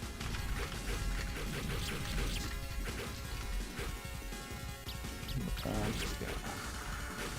There are definitely creative ways in which you can use emulators if you're willing to put the effort into doing the stuff yourself. It's like what people did with the vector games. You've got people who have done them on oscilloscopes, and also people have done laser projections of the vector games onto the sides of buildings and things like that, just by, you know, hacking up the emulators and putting unusual features in there. You've got multiple stages, paths on this too, so I was glad to get that zoom effect working because that was broken for so long. It wasn't the game primarily I was wanting to improve the zoom for. The game I wanted to improve it for was the Penguin Brothers one, which is a personal favourite. But this was a good use case for testing it to make sure it worked. The hunting games also use it in places. So that was a nice little improvement from last year, I think. Was it the year before? Don't do that.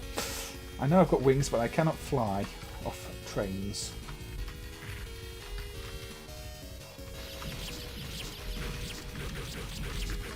One thing I don't think this hardware has is any kind of blending effects. Alright, I'm Zeldia as well, not Princess Zelda, Zeldia.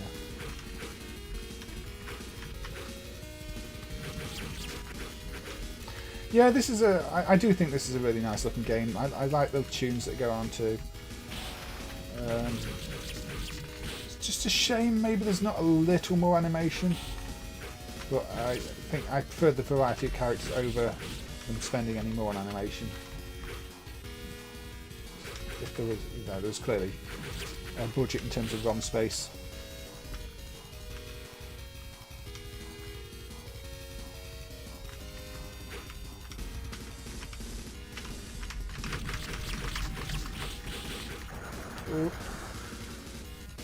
Obviously got the little combo meter there that counts the best combos. It's clearly designed by a team that liked their fighting games and knew what they wanted to put in it.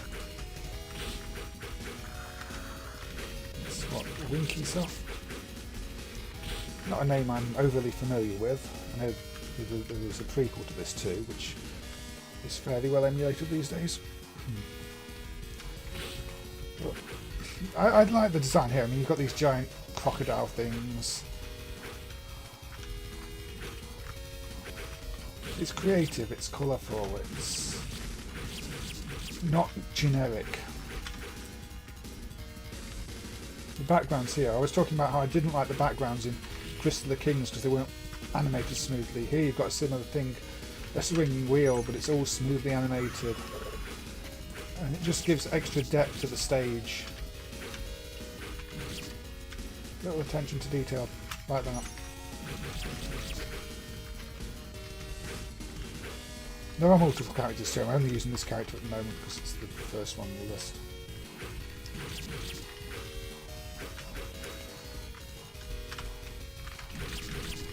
I'll play till the end of this stage anyway. But then I might... I don't know what I'm going to put on.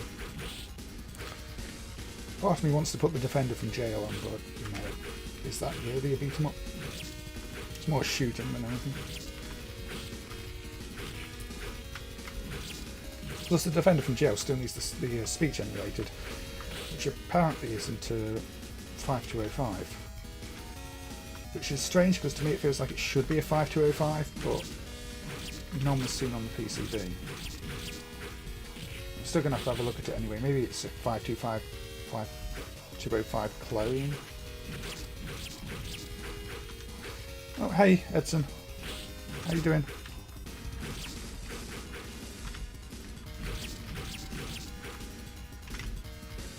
I don't think the raster effects or zooming is used outside of those first two stages in this, which is probably why a lot of people didn't really mind that it was missing for so long. But it irritated me that it was missing. Yeah, and this is, you've sort of got this virtual holodeck thing going on it, yeah. Where it's now changed to a Wild West thing.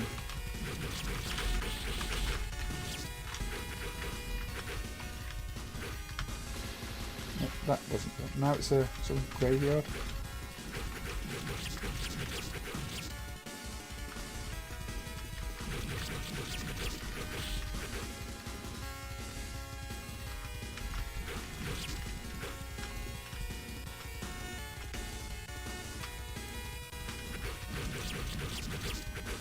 Now you do have what looks like a blending effect, but is it a real blending effect? Maybe it is. I can't remember the hardware doing blending. I can't remember the hardware did blending.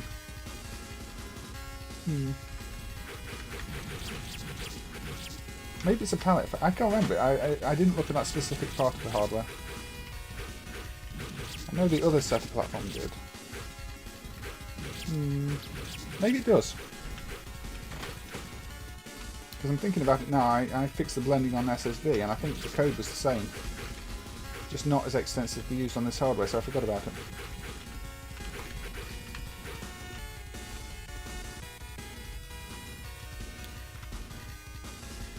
And they do flickering in other places though. It's a bit confusing. And the prequel to this, Denjin Makai, uses S.P.Y hardware. And it's mainly noteworthy for using the toughest protection S.P.Y had, the cop stuff, but then not using it. It sets everything up, but then only ever use it for buffer copies. You know, copying the sprite RAM, reformatting the palette, I think. It doesn't actually use it for any maths functions, which is what it was really designed for.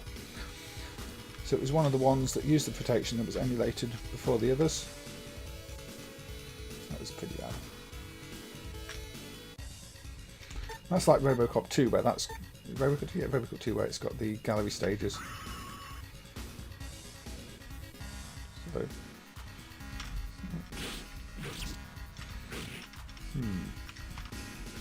it's just a miniature building. It's not turned into King of the Monsters.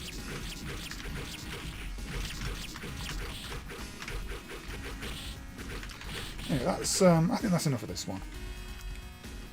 Yeah.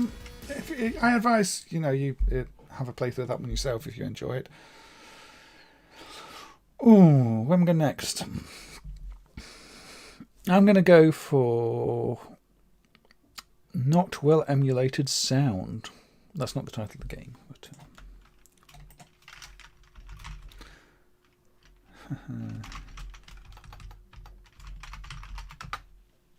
Legend of Heroes by Limenko, who are another one of those companies that appeared and you thought they're going to produce a whole bunch of games and then just sort of vanished again without making much at all.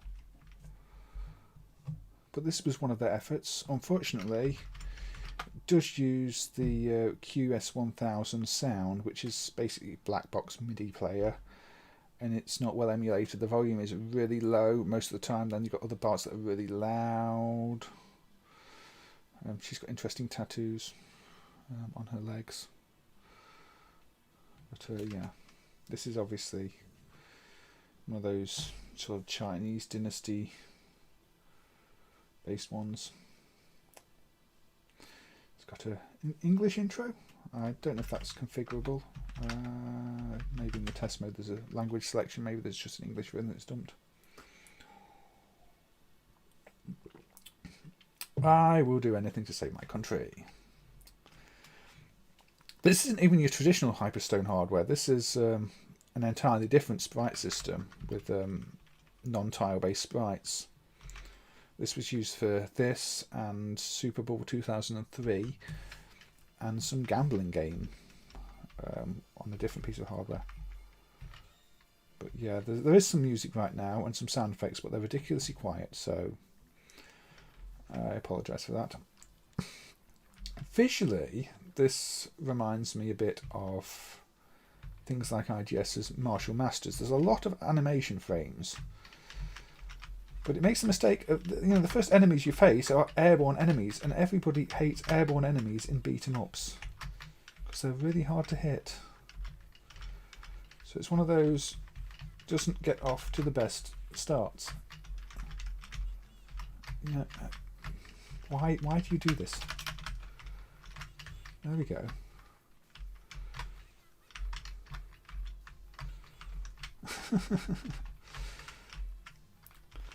You have to look at the shadows and attack them, but they move at the... It's a bird hunt. I've apparently you can just move on then. I don't know. It's confusing me now.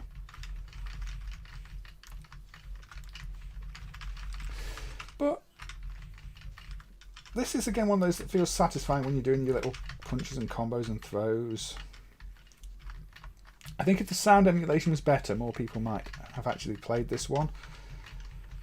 But with a good beat 'em up, you need the sound. You've got your maps like some of the Knights of Valour games.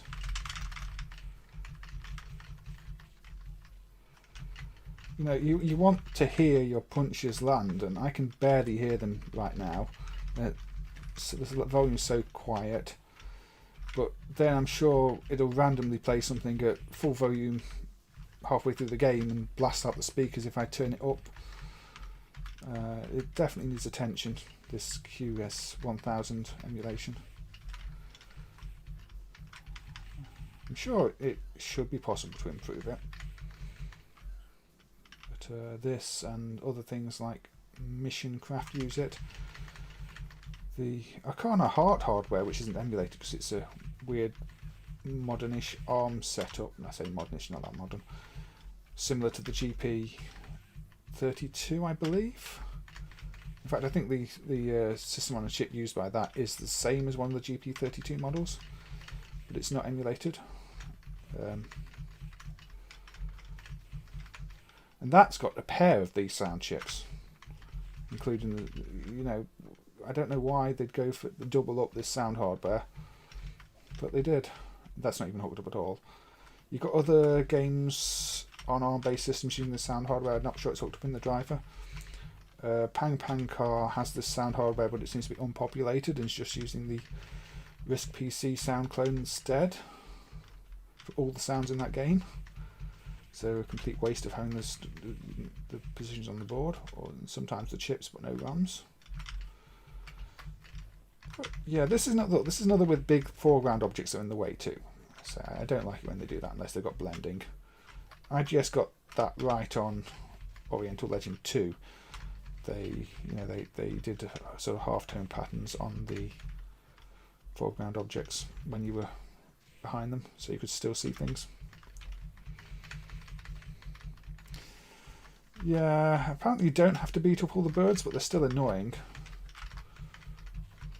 And it looks like you do. I do like the sprite work here. It's not perfect, but it's got a style to it. The animation's good. Obviously it's got 4-player support as well. There aren't many games with 4 players outside the big names, but you do have 4-player support here. I think, you know, when it came out, people were saying, you know, Limenko are going to be one of the next big players in the industry, but it just didn't happen.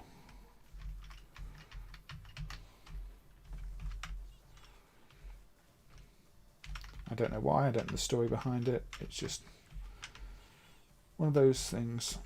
I think there might be some undumped Limenko games still.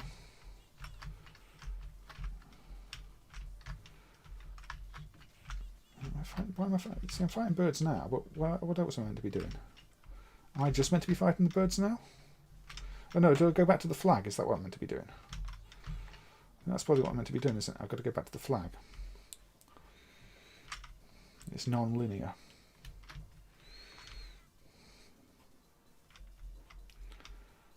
Arrows flying up at me now. Somebody doesn't want me on this wall. Oh dear. But yeah, this is playable. If somebody improved the sound, it might be more playable. Here we go. Oh, we've got a big catapult thing. Things happen as we worried. So wonder the Huns make operate. Such as sophisticated weapons. The castle shall fall unless we do something about it.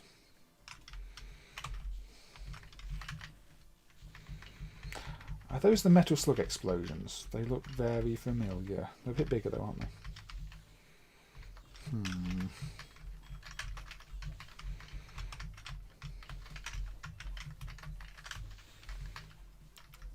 Bit of a slowdown going on here.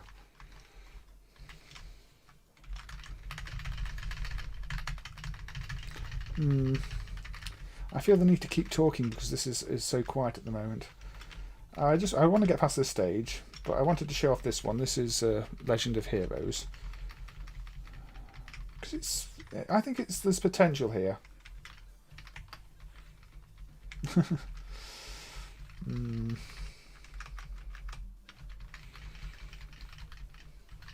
So this is quite small sprites. Not as small as some games. But they're quite small.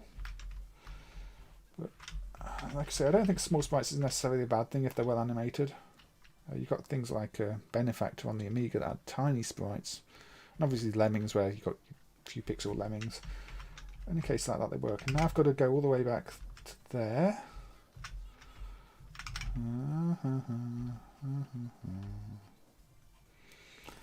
See, this is what KOV3 does, Knights of Valour 3 as well. Backtracking, going forward, running to where the thing is on the map.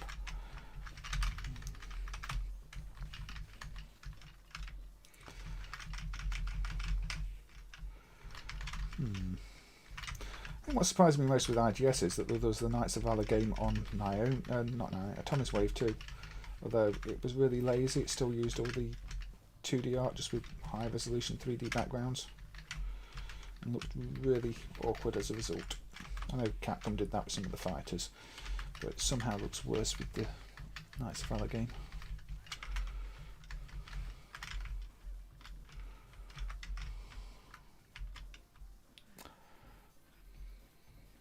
Yeah, she does a bit, doesn't she?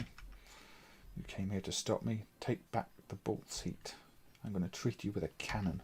Ha ha ha ha. What? Oh, it's scary. Why don't you shut up and get me?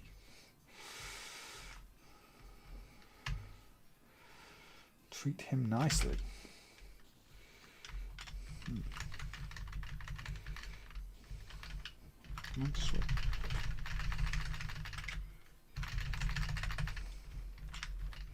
Your cannon's gone. So I don't think I've actually played this beyond the first stage though, so I don't know if it gets better, worse, more interesting, less interesting, or if every stage is set on the Great Wall. I'm guessing every stage is not set on the Great Wall. Apparently it's a hymn, or they just didn't do multiple dialogues for the different characters. I'm not sure.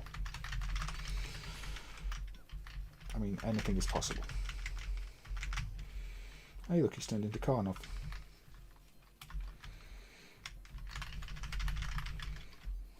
I don't remember. It's... yeah, the colour scheme is a bit muted overall. Not C64 muted, but still muted.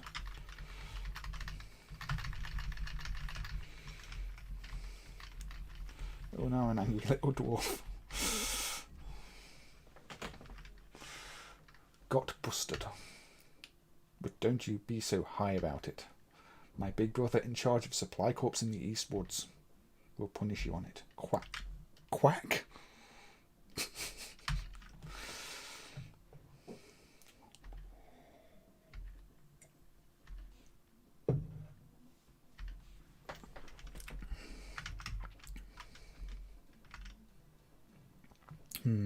There is a little stage clear melody I can barely hear. Let's have a look at what the next level offers and then move on. The Great Wall is done. The East Woods is next. See, I like that style of art. Looks like I found the route. There's a radish farm. Can I pick the radishes? No, apparently I can't pick up radishes. Oh, I got a rolling tag. No. I think it might be a duck in a suit. A Karnov suit. Or maybe Karnov is a duck. I don't know. I have to ask Data East. There's a rabbit. But yeah, this is the furthest I've ever played this game. I don't know if there's any coverage of anybody playing it further on YouTube. I've never looked. Again, like I say, one I actually want to wait until it's maybe better emulated before I make too much judgment on it. The sound to me is important. Ooh, okay. Talking of small sprites. this one, Captain America and the Avengers. Data East. Of the 2 Data East Avengers games, this one is definitely the better one, because they've got this one, and they've got a really bad versus fighter. And the problem with Avengers versus fighters is they're always going to be compared to the Capcom efforts, because Capcom, you know, had all the X-Men and Marvel games with some of the same characters, and they're some of the most famous fighting games they did. And Data East's fighting game with the Avengers is a very ugly pre-rendered effort. This at least has cartoon-like artwork, tiny little sprites, although I'm not too keen on the lineup. I mean, it's a fighting game. You really want, say, Hulk or somebody like that to just smash everything up. But you know, you've got this selection: Vision and Iron Man, who looks a bit weird. Captain America, Hawkeye.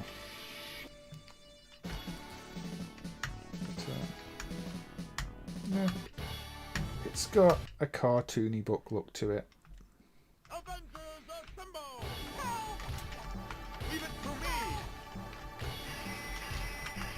Again, it's fast and it's smooth. It's got a decent port on the Mega Drive Genesis too, although the colours aren't quite as good on that version.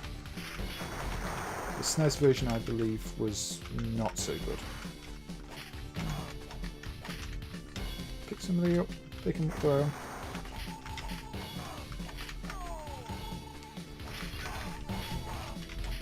Get hit by lasers. Show that you really are not very good at games. There we go. I think this might have been quite nice if it had been done comics book style, jumping from page to page.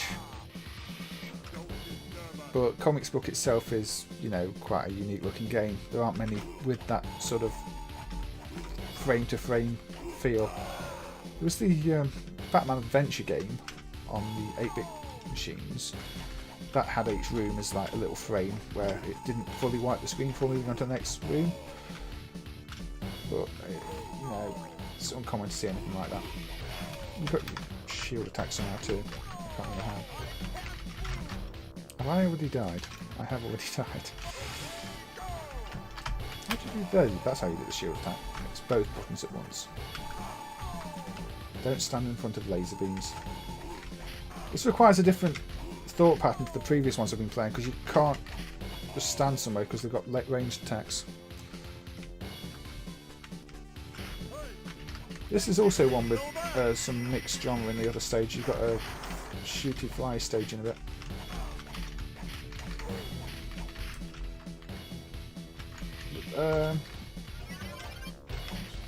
Can't remember if this has got a 4-player option. I don't.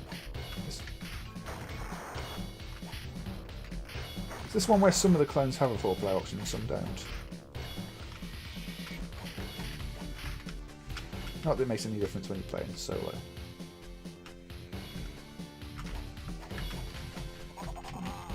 More flying enemies, yay!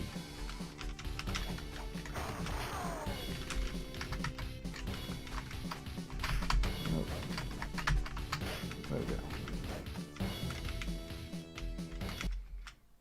You can't escape. You will be the one escaping. It's nice to have, you know, fully voiced things like that, little interludes. Got this wind effect that affects the background. See, that's a nice touch. Oh dear, I'm dead again.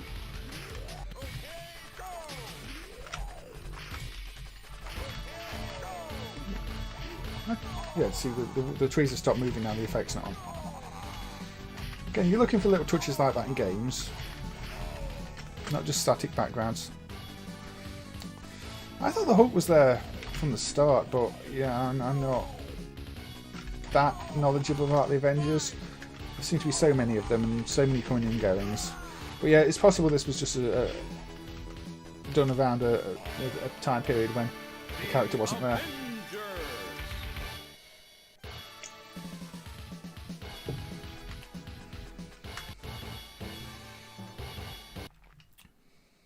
This is where it turns into a flying sucker, isn't it?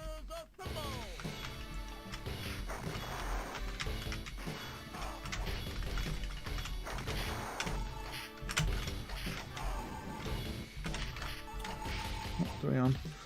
On 2 hours now. I'm probably going to keep going for another half hour or so. This is definitely going to be the first of a few themed around beat 'em ups, because I've not even touched Capcom ones at the moment, have I?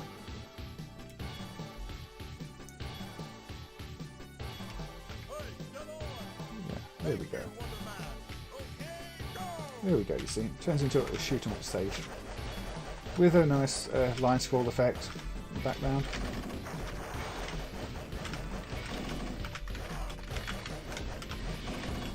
Sort of proves that you can do a decent beat 'em up and mix other things in, unlike Konami's S.P.Y.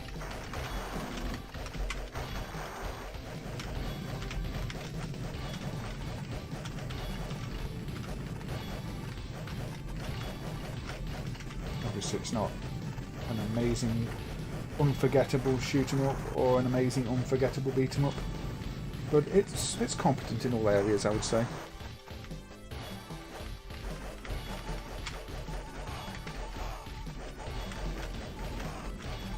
I'm getting hit quite a bit here.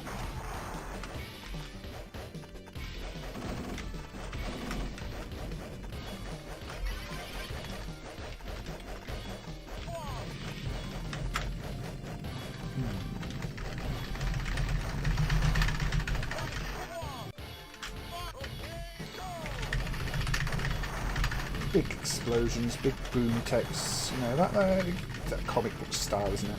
It's what you want in this type of game. There we go, a very big boom when it actually blows up.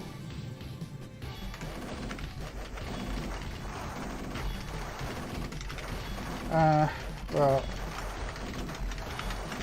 I watched some of the Avengers movies, the recent ones, but they kind of just... I lost interest. I've not watched the last few. A lot of the ones people are going, oh, they're so amazing, so I probably should watch them at some point. But they lend well. A well-designed game, I think they lend well to. As I say, Capcom's made some great games out of them, you know, managing to put all the superhero features into their fighting games and sending them to another over-the-top level that just works as arcade games. I think that's probably my favourite use of any of the superhero IP. Even though I'm not a big fighting game fan, I can just appreciate what they are.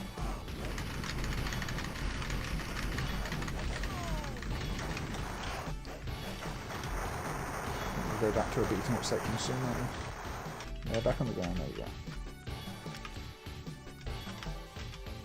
Obviously this type of game is always more fun with a friend. And it's one thing I can't really do sat here on my own, is play with other people. But yeah, this is Captain America and the Avengers. Enjoyable. Pardon me. Ooh, let's have a look at Thunder Heroes.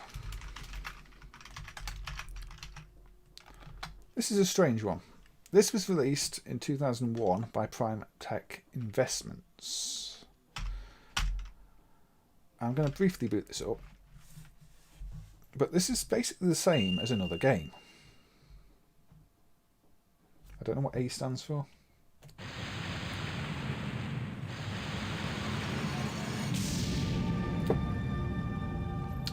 Now, what's the story behind this? Because this has 4 playable characters.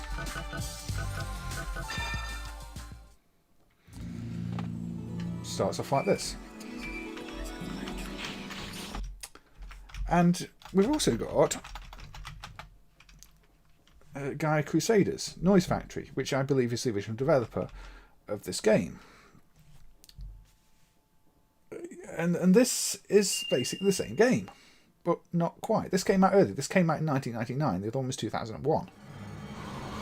The presentation is entirely different. You coin it up, different looking intro screen, different style text. 5 characters.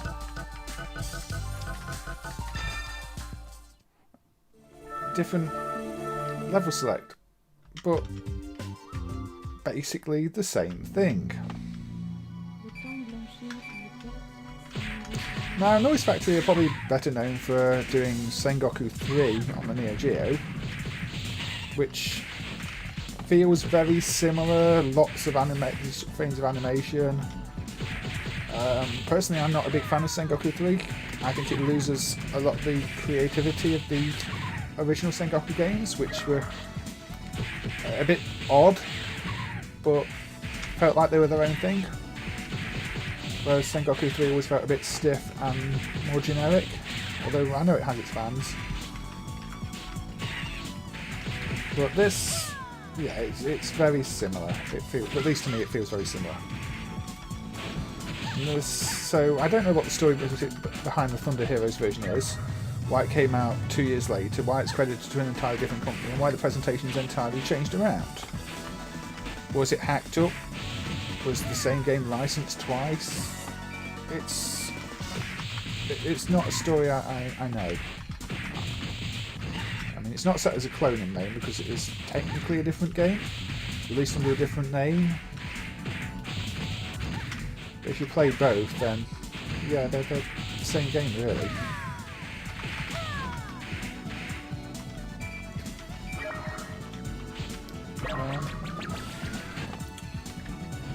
Oh, I didn't need to use my special attack there. It's playable, you've got plenty of enemies on screen at once. I mean, look, we've got 6 on screen right now early on. It's running smoothly enough. It's nice little explosion effects, hit effects, satisfying sounds. Backgrounds are a little plain, they don't ever seem to do much, which is something I look for in this type of game. Yeah, it must be something like that, because it's too elaborate to just be a hack, I would say. It's a bit like the some of those PGM hacks. They don't make sense how they came to be. I mean, unless there's some massive data leak in China at some point, and everything stemmed from hacked leaked games. Well, that seems a bit far-fetched.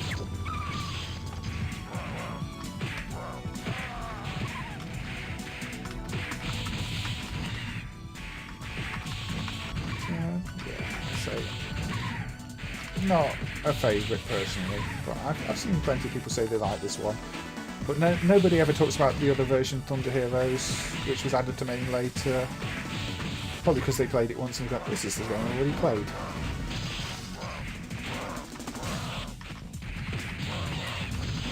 Come on.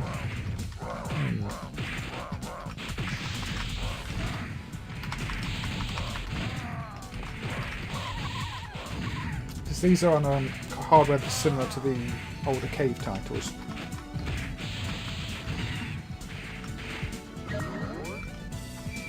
This is probably one of the only games I've ever really known about, because people look in the cave driver and see what else is running in the cave driver and then play those games, and therefore they're underplaying this one.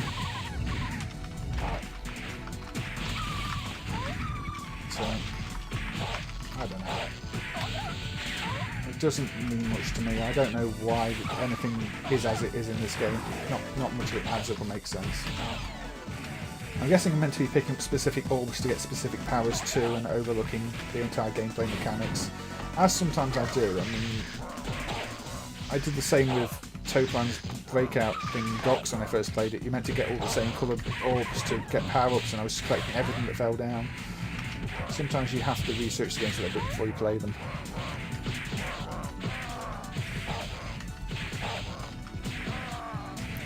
Okay, enough of that. I mean, it's very loud. It's giving me a headache, to be honest. Shall we go with video system? Karate Blazers 1991 video system. This is one that doesn't get talked about much. Probably because it's not very good. Very intense zoom effect there. Video system produced many good games. You know, the Aero Fighters things, Turbo Force, which would lead to the Psycho shooters, really. I think this is the only beat 'em up they did.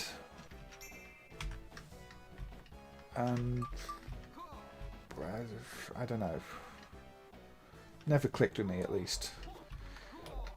It's got some very fast movements, but I don't like the animation. It's got that really rough vertical animation whenever anything jumps. You know, your jump kicks, you're on the ground 1 second, you're in the air the next. When you're falling down, you're moving in chunks. It's speeds up, speeds down. It's all over the place.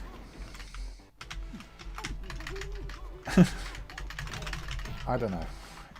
This to me feels bad to play. Look at them in the jump. They're moving in sort of 8-pixel steps when they're in the air, and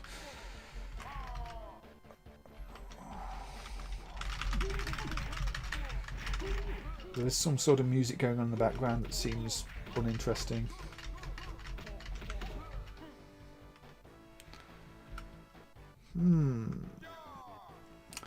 Micronix. Not a name I've heard of, but I guess you did get quite a lot of ghost development in the arcade industry. You know, smaller developers developing, just video system publishing stuff.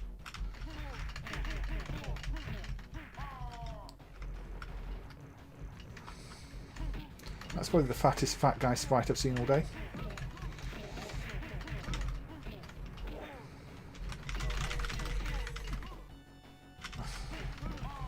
What's up with how anything moves in this game? That's the problem. Nothing feels right. The moves don't seem to do what you expect them to. You end up doing kicks when you want, because down and things. That is sweeping kick, but also it's moved down the screen, and I don't know. Yeah, I have played the NES Ghosts and Goblins. I mean, when you say anything with Nix at the end, the Korean developer Nix comes to mind. Not the Spanish one who did Pirates, but that was Nix with an X. But you know, the Korean developer that did Dragon Bowl, which is not a bowling game. In fact, Dragon Bowl would qualify for this video.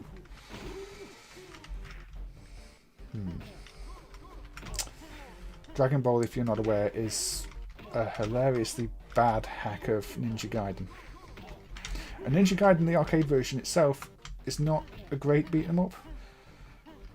But Dragon Ball is like, yeah, well, you can't call it Dragon Ball, let's call it Dragon Bowl. Let's have graphics so bad that I wasn't entirely sure if I got the palette decoding correct at the time, but apparently did. That's Nix though, that's not Micronix.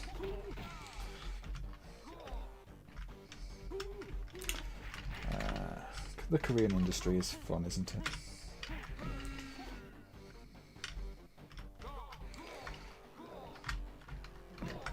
Yes, you. Again, this is very generic looking sprites as well. I mean, you've got your clawy mask guys. Odd perspective on the graphics. I mean, I kind of feel like I'm playing Pit Fighter again. And that was not fun. Oh, if we're talking Pit Fighter, I know Zypho on YouTube is doing Arcade 2 Amstrad CPC on his stream starting at 9, so in about an hour. And Pit Fighter appears to be on his list for tonight. I don't envy him. He will be playing the arcade version, which is bad enough. And then he will be playing the CPC port, which is an abomination.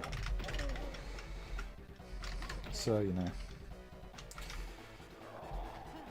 I tried playing the CPC port once. It's not playable.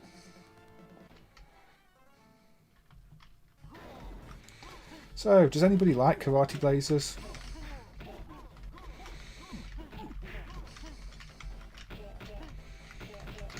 What? They're just bouncing when I kick them.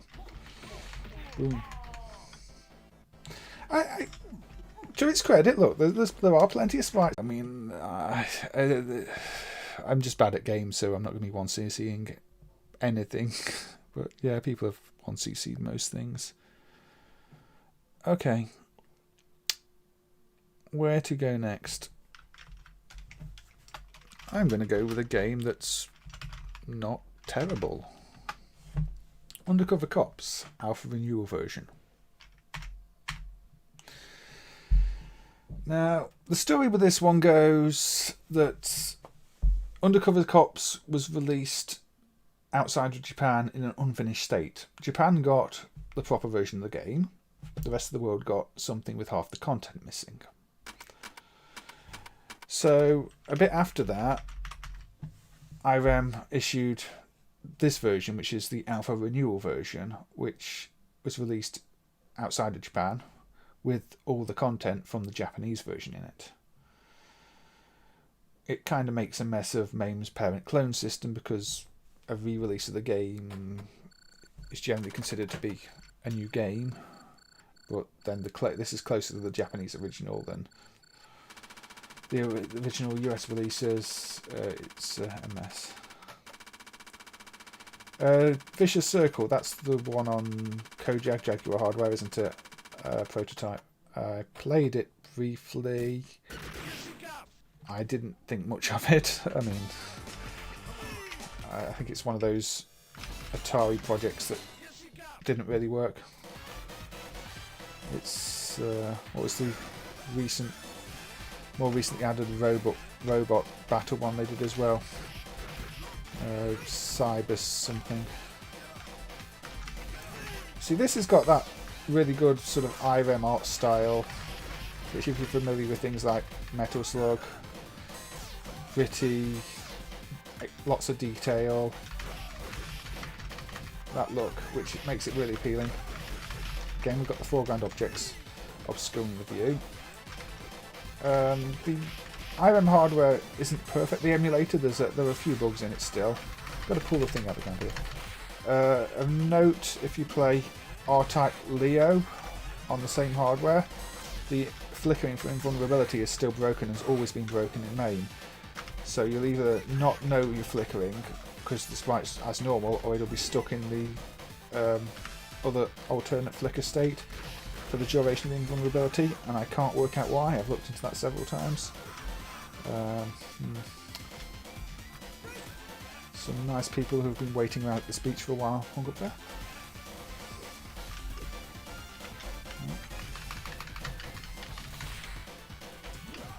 Got a big pole. I like getting big poles and hitting people with them. Not in real life, but in this. And that's a nice effect, because every time you hit somebody, the pole gets slightly shorter. There you go, you see. And that shows you how close the weapon is to being used up. Whereas a lot of games, it just eventually drops the weapon. That gives you a physical idea of when it's going to run out. I wish more did that. No, I don't think that does that. This does that in every weapon you can pick up, but on those big ones like that it does. This is a good game, you know. Unlike a lot of the ones I've covered tonight, you know, I mean, the art style makes it work. The soundtrack's good, it plays well, you've got your throws, you've got your enemies that are blocking stuff, visually blocking stuff, not just not taking hits.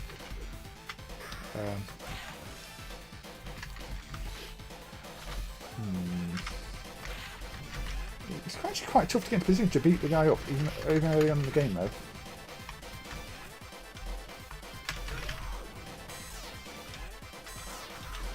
But it looks like a real location. Oh, and yeah, you can hit people with a fish. I mean, what more can you want? Could you want?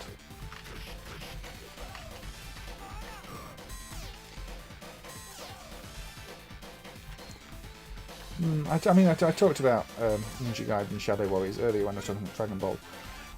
This might be the last game I play tonight, actually, because we're on 2 hours 20 minutes-ish, and I was thinking about 2.5 hour stream. If I play another one after this, it might be Shadow Force, but there's a good chance that's going to be saved for another stream. I feel like I'm feeling Two Crude Dudes with picking up the big car here as well. But again, Two Crude Dudes isn't on my beat 'em up list because it's single player. Not quite sure what I categorise those as, but they're sort of running guns without the gunning.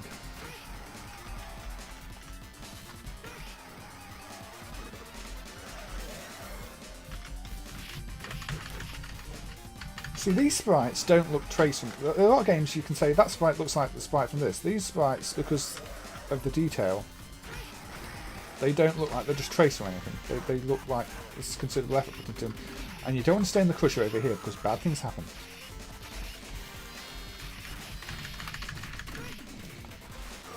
There you go. That guy got crushed.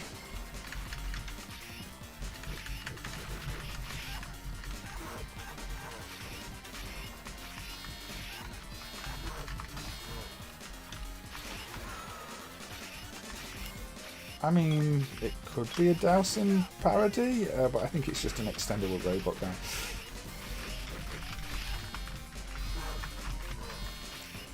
I mean, oh dear. See, that's instant loss of life if you get crushed down there. It does give you warning when it's about to do it, but if you happen to fall in at the wrong point, or get thrown at the wrong point, you are a life down. Oh, he actually rescued me.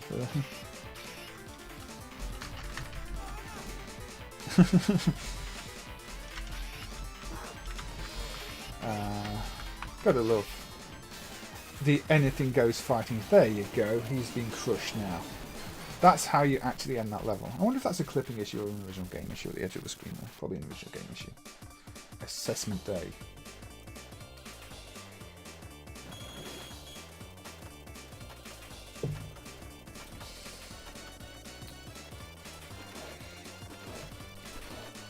Japan do like their slot machine themed things. You see it all over the place.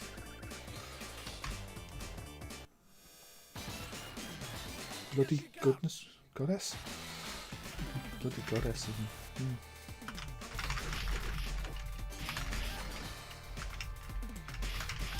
But yeah, nice animated backgrounds, proper drawn sprites.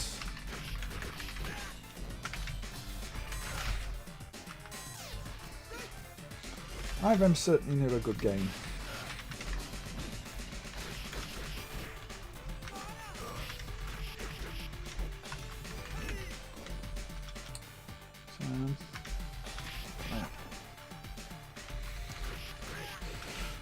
So anybody got any favourite weapons in games? You mentioned Denjin Makai's broom. Obviously, I like the fish in this.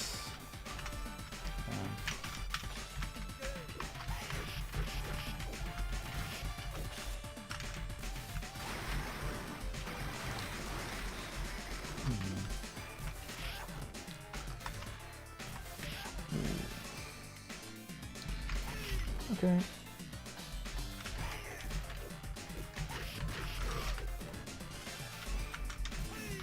I don't know when I'll be doing the second part of this one because I'm trying to mix these streams up a little bit. So, you know, I might do one with more shooting games before this, or point blank style games even, or run and gun games, or just general puzzle games. I don't know. Some games you can't even categorise. I thought I'd try and have a theme today. I mean, I'd quite like to cover some console beat-em-ups too. There were quite a lot of SNES ones that end up in the arcades just on bootleg boards too, but the emulation isn't always perfect, and some of them might just be broken on the boards, some of them might be broken to the emulation, some of them got protection. Most of them have got messed up button layouts because they tried to hack the game to work with 2 or 3 buttons when the SNES obviously had more. I might cover those at some point.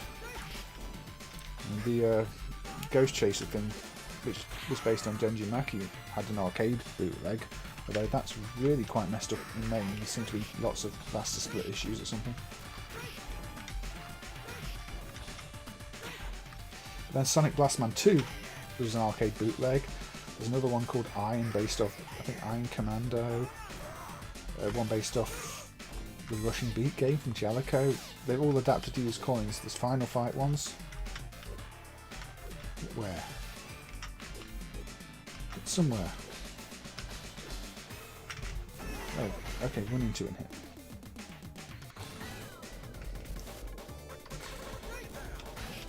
But then there's so many arcade ones I've not covered today. I mean, I've not played any in great detail, but, you know, I would have liked to have put DJ Boy and B-Rat Boys on. But they're for another time, clearly. No, I don't have a G-Sync or FreeSync monitor. Can't really afford one. a bit expensive. At the moment I'm just on I've got a second screen for the game, which is a fairly... It's not even a full HD screen, the second one. It's slightly lower resolution. Samsung from about 10 years ago. Got my main screen, which is a 1610 monitor, which I bought when you couldn't really buy many 1610 monitors, so it's some weird Ilyama brand. But no, nothing fancy like FreeSync or G-Sync. Although, you know, for main use with all the custom refresh rates, they do really come in handy, I've heard. And I mean, you want to be trying to run games at the original speeds to avoid tearing, to avoid having sound issues. But it's expensive, and as most of what I do is development, not playing the games. It's not really for me, and if you're streaming, you have to stream at like 60 frames a second anyway, or you know, YouTube and Twitch aren't going to stream at weird refresh rates changing throughout the stream, so there's no benefit to it for me if I was to stream with a G-Sync or FreeSync monitor.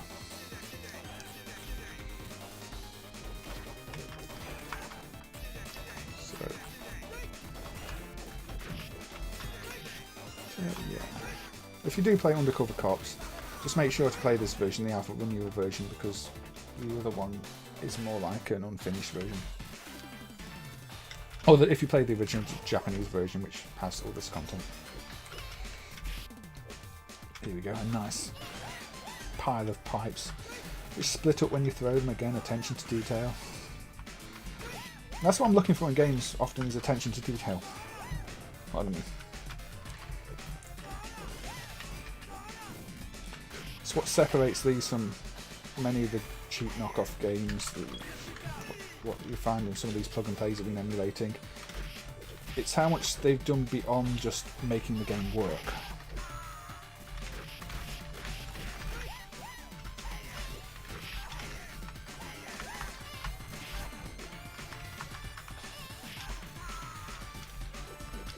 Yeah, I have heard FreeSync is absolutely fantastic for MAME. You get rid of all your tearing, you don't have to have extra options that introduce lag turned on, they just give you the perfectly smooth experience you want. And I mean, I've even gone back to playing on keyboard now because I'm finding it easier than playing on anything else. But why the little... Okay, am I eating them? Am I eating live chicks? I'm not going to ask. I think it's turned into Fable.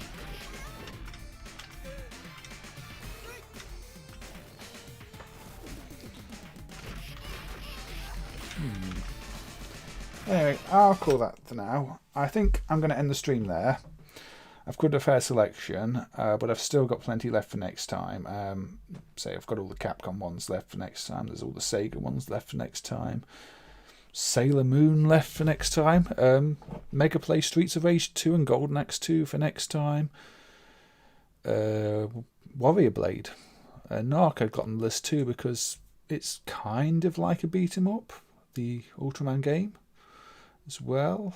Yeah, there's plenty left for next time. The Gladiator by IGS, I really want to cover that one at some point, and some of the other Knights in Valour and Oriental Legend games. So yeah, I've got a fair few for another stream, and this isn't a comprehensive list. I just noted down the ones that I felt like playing this time. Yeah, I like the obscure games too, because if you take the Capcom ones, even if you go, say, Battle Circuit, which is wacky and out there, it's quite well known because it's on CPS hardware. It's still worth having a look at though, because it's just got that fantastic style to it. Armored Warriors Powered Gear, that is another one with the big mechs, and that's a really impressive game, and maybe not one people play as much as some of the others, so that's still worth covering, I think. For an early CPS2 game, it's probably still one of my favourite on CPS2. It's chunky sounds, big graphics. I just like the robots fighting as well.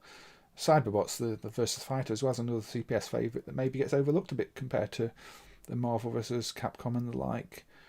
So they're worth having a look at. But yeah, I wanted to do some obscure ones. Again, I've not done Konami this time either much. I did S.P.Y, which is their sort of obscure, not very good one. But I've got Metamorphic Force down here on the list, and that's I think that's a really good Konami one that isn't tied to any specific license, so doesn't get talked about as much as, say, Simpsons or Turtles, X-Men. So, yeah, we'll see. I don't know when the next stream for these beat 'em ups will be, or if I'm going to go arcade exclusive or mix some other stuff in at that point. But I think there will be one. What I've got in mind for maybe the next stream or the stream after is disappointing follow-ups. So I want to look at games that were really popular where there was a follow-up game, either a sequel or a remake version or something like that, that just missed the point, didn't work, didn't add anything, or just felt worse. So say you got Pac-Man and then there was Pac-Man Plus, and Pac-Man Plus just breaks everything that was good about Pac-Man. Rainbow Islands and Rainbow Islands Extra, where the extra version has lost all the joyful, nice feeling, cute look that Rainbow Islands had. And while they made the game a bit easier, I think they'd reduced the conditions for the extra levels. It's not what you wanted to play. You want the cute, somewhere over the rainbow rip-off music and the bright blue, vibrant, at least for the first levels, and Extra lost that. So I want to look at things like that, and obviously just playing bad sequels, Spy Hunter 2. But I also want to do another show where I look at sequels I like maybe more than their more famous every Grim Dark sequel ever, where I look at ones where I really like the sequel maybe more than the original. I really like, say, Dig Dug 2. I like it more than Dig Dug. So I want to look at some of those, because while everybody knows Dig Dug, how many people really played Dig Dug 2? Same with some of the Mr. Do sequels. There were quite a lot that fall into that category. So yeah, those are some ideas for future streams that I will be doing. I don't know when. I don't know which order. Sort of whenever it takes my fancy. There's usually not much of an announcement on these, so if anybody's watching on catch up rather than joining the chat, I do appreciate that too, because I know I don't really give much warning for any of this streaming. I'll just post it on Twitter when I feel like I'm going to do something. But it's always good. It's always good to have everybody join in. So thank you to everybody who has been here. Trap, Orgite Salt there, Mass Ninja, Costado. There's a whole bunch of people. If I scroll back, Edson there, Darren, who mentioned the Southend arcades, and it's always good to hear stories like that. We've got Cow and David Collins. Who else we got? So yeah, I mean, thank you for everybody who joined in. Mitchell dropped a line or two earlier. Yeah, so there's been a fair few watching. Ed Wilson, Xavier. So I hope people have seen some games they haven't seen before. Fox Hack as well. And yeah, that's what I aim to do as much as anything, is show off things people might not have seen.